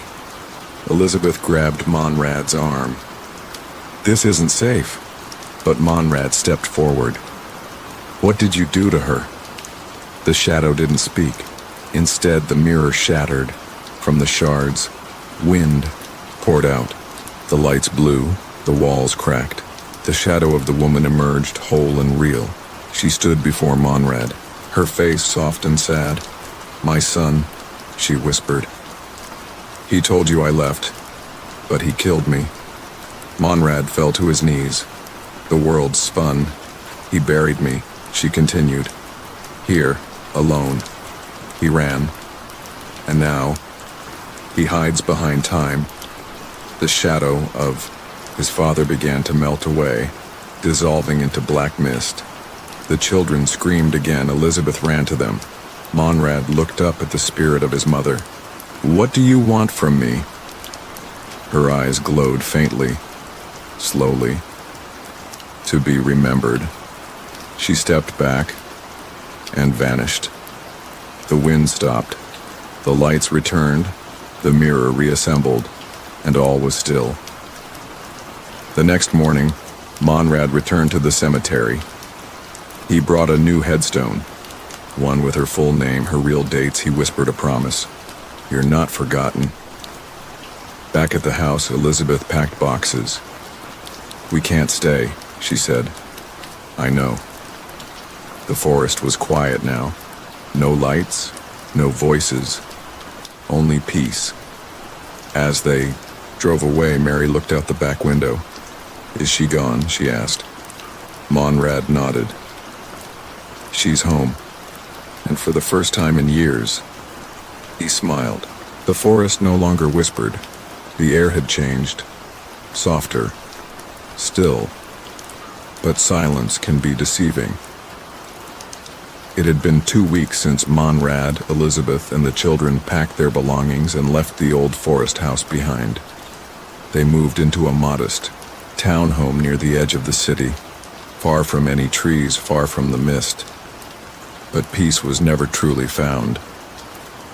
At night, Monrad would lie awake, staring at the ceiling, hearing the faintest tapping, like fingernails on wood. Sometimes Mary would cry out in her sleep. "She's cold," she'd whisper. "She's cold and waiting." Elizabeth tried to convince herself it was all over, that the spirit of Monrad's mother had found rest. But Monrad wasn't so sure. There were signs. Their youngest son, Oliver, started drawing pictures again, each one the same. A woman in a black dress, standing outside a house with no windows. One day, Monrad received a letter. No stamp, no return address, just his name written in an unfamiliar, and inside, a single sheet of old paper, brittle and yellowed. On it, a single line written in faded ink. "The truth buried once must rise again. The ritual was never completed." He stared at it, heart racing. He had done the ritual. He had spoken with her. He had laid the new headstone, hadn't he? He dug out the book again. Ceremonies of the Forgotten Souls. And this time he noticed something he hadn't before. A torn page. No, ripped. There had been a second half. The ritual had 2 phases. The first, revelation. The second, cleansing. He had called her, given her form, given her voice. but he had never released her. She was still trapped between. That night, Elizabeth found Monrad in the study again, hunched over the book. "You said it was over," she said quietly. "I thought it was." She looked down at the torn page. "What now?" Monrad turned to her, eyes shadowed. "We have to go back." They left the kids with Elizabeth's sister, and by dusk, they stood once again at the edge of the forest. The trees were taller than Monrad remembered, or maybe they were leaning in closer. The house stood in silence. Dark windows, no birds, no wind. But as they stepped inside, the air shifted. It was waiting. The walls creaked with every step. Dust hung heavy in the air. Elizabeth lit a single lantern. "Where do we start?" Monrad opened the book and turned to the spell for cleansing. "We need to find the place where she died." Elizabeth frowned. "You said your father killed her here." "Yes, I just don't know where." So they searched, room by room. They listened for signs. The kitchen. Nothing. The hallway. Silence. The study. Still. But when they entered the cellar, they heard it. Soft whispering echo. A breath. Low and broken. They descended one creaking step at a time. The air grew colder, thicker. And then they saw it. An old iron ring in the center of the stone floor, attached to a trapdoor. Monrad pulled it open, and beneath it, darkness. He lowered the lantern. Stone walls. A small hidden room, and in the center, chained to the floor, an old iron chair, stained, rusted. Beside it, a withered locket. He picked it up. Inside, a picture, his mother smiling. Young. Alive. This was where it happened. The ritual was simple. Just 3 words spoken over the place of pain. But Monrad hesitated. What if it makes it worse? He asked. Elizabeth touched his hand. "She's already in pain. You saw it." He nodded, stepped forward, and whispered the words. "By blood revealed, by love released, by truth unbound." The wind screamed through the cracks, the lantern flickered. Then darkness, and from that darkness, her voice, whispering, "You came back." He turned. She stood there, not shadow, not ghost, but something between. "I remember now," Monrad said. "Everything." She stepped forward. "I never left." "I'm sorry," he whispered. "I should have found you sooner." She raised her hand. "You found me now. That's what matters." Behind her the chains rattled, the room shook, and a shape began to form. Not hers, his father's, twisted, screaming, clawing through the floor. "He doesn't want me free," she said. "He bound me here." The room split, stones cracking. Elizabeth grabbed Monrad's arm. "We have to finish it." He opened the book, turned to the final line. "Light reveals. Flame frees, ash forgets." He pulled out a match, lit it, dropped it on the locket. The flame caught, bright blue. The air turned warm. His mother smiled. The shadow behind her screamed, then scattered into dust. And then she faded, slowly, peacefully. The room fell silent. When they returned to the surface, dawn was breaking. The house no longer looked dark. It just looked old. Monrad locked the door behind them. Elizabeth turned to him. "Is it done?" He nodded. "She's gone." Finally. As they walked toward the car, the sun rose through the trees. Birds sang for the first time in weeks. A gentle breeze rustled the leaves. The forest had let them go. That night Monrad sat beside his children's beds. He kissed their foreheads, listened to their even breathing. There were no more whispers, no more shadows, only dreams. And in his own sleep he saw her one last time, in a field of light, smiling, free.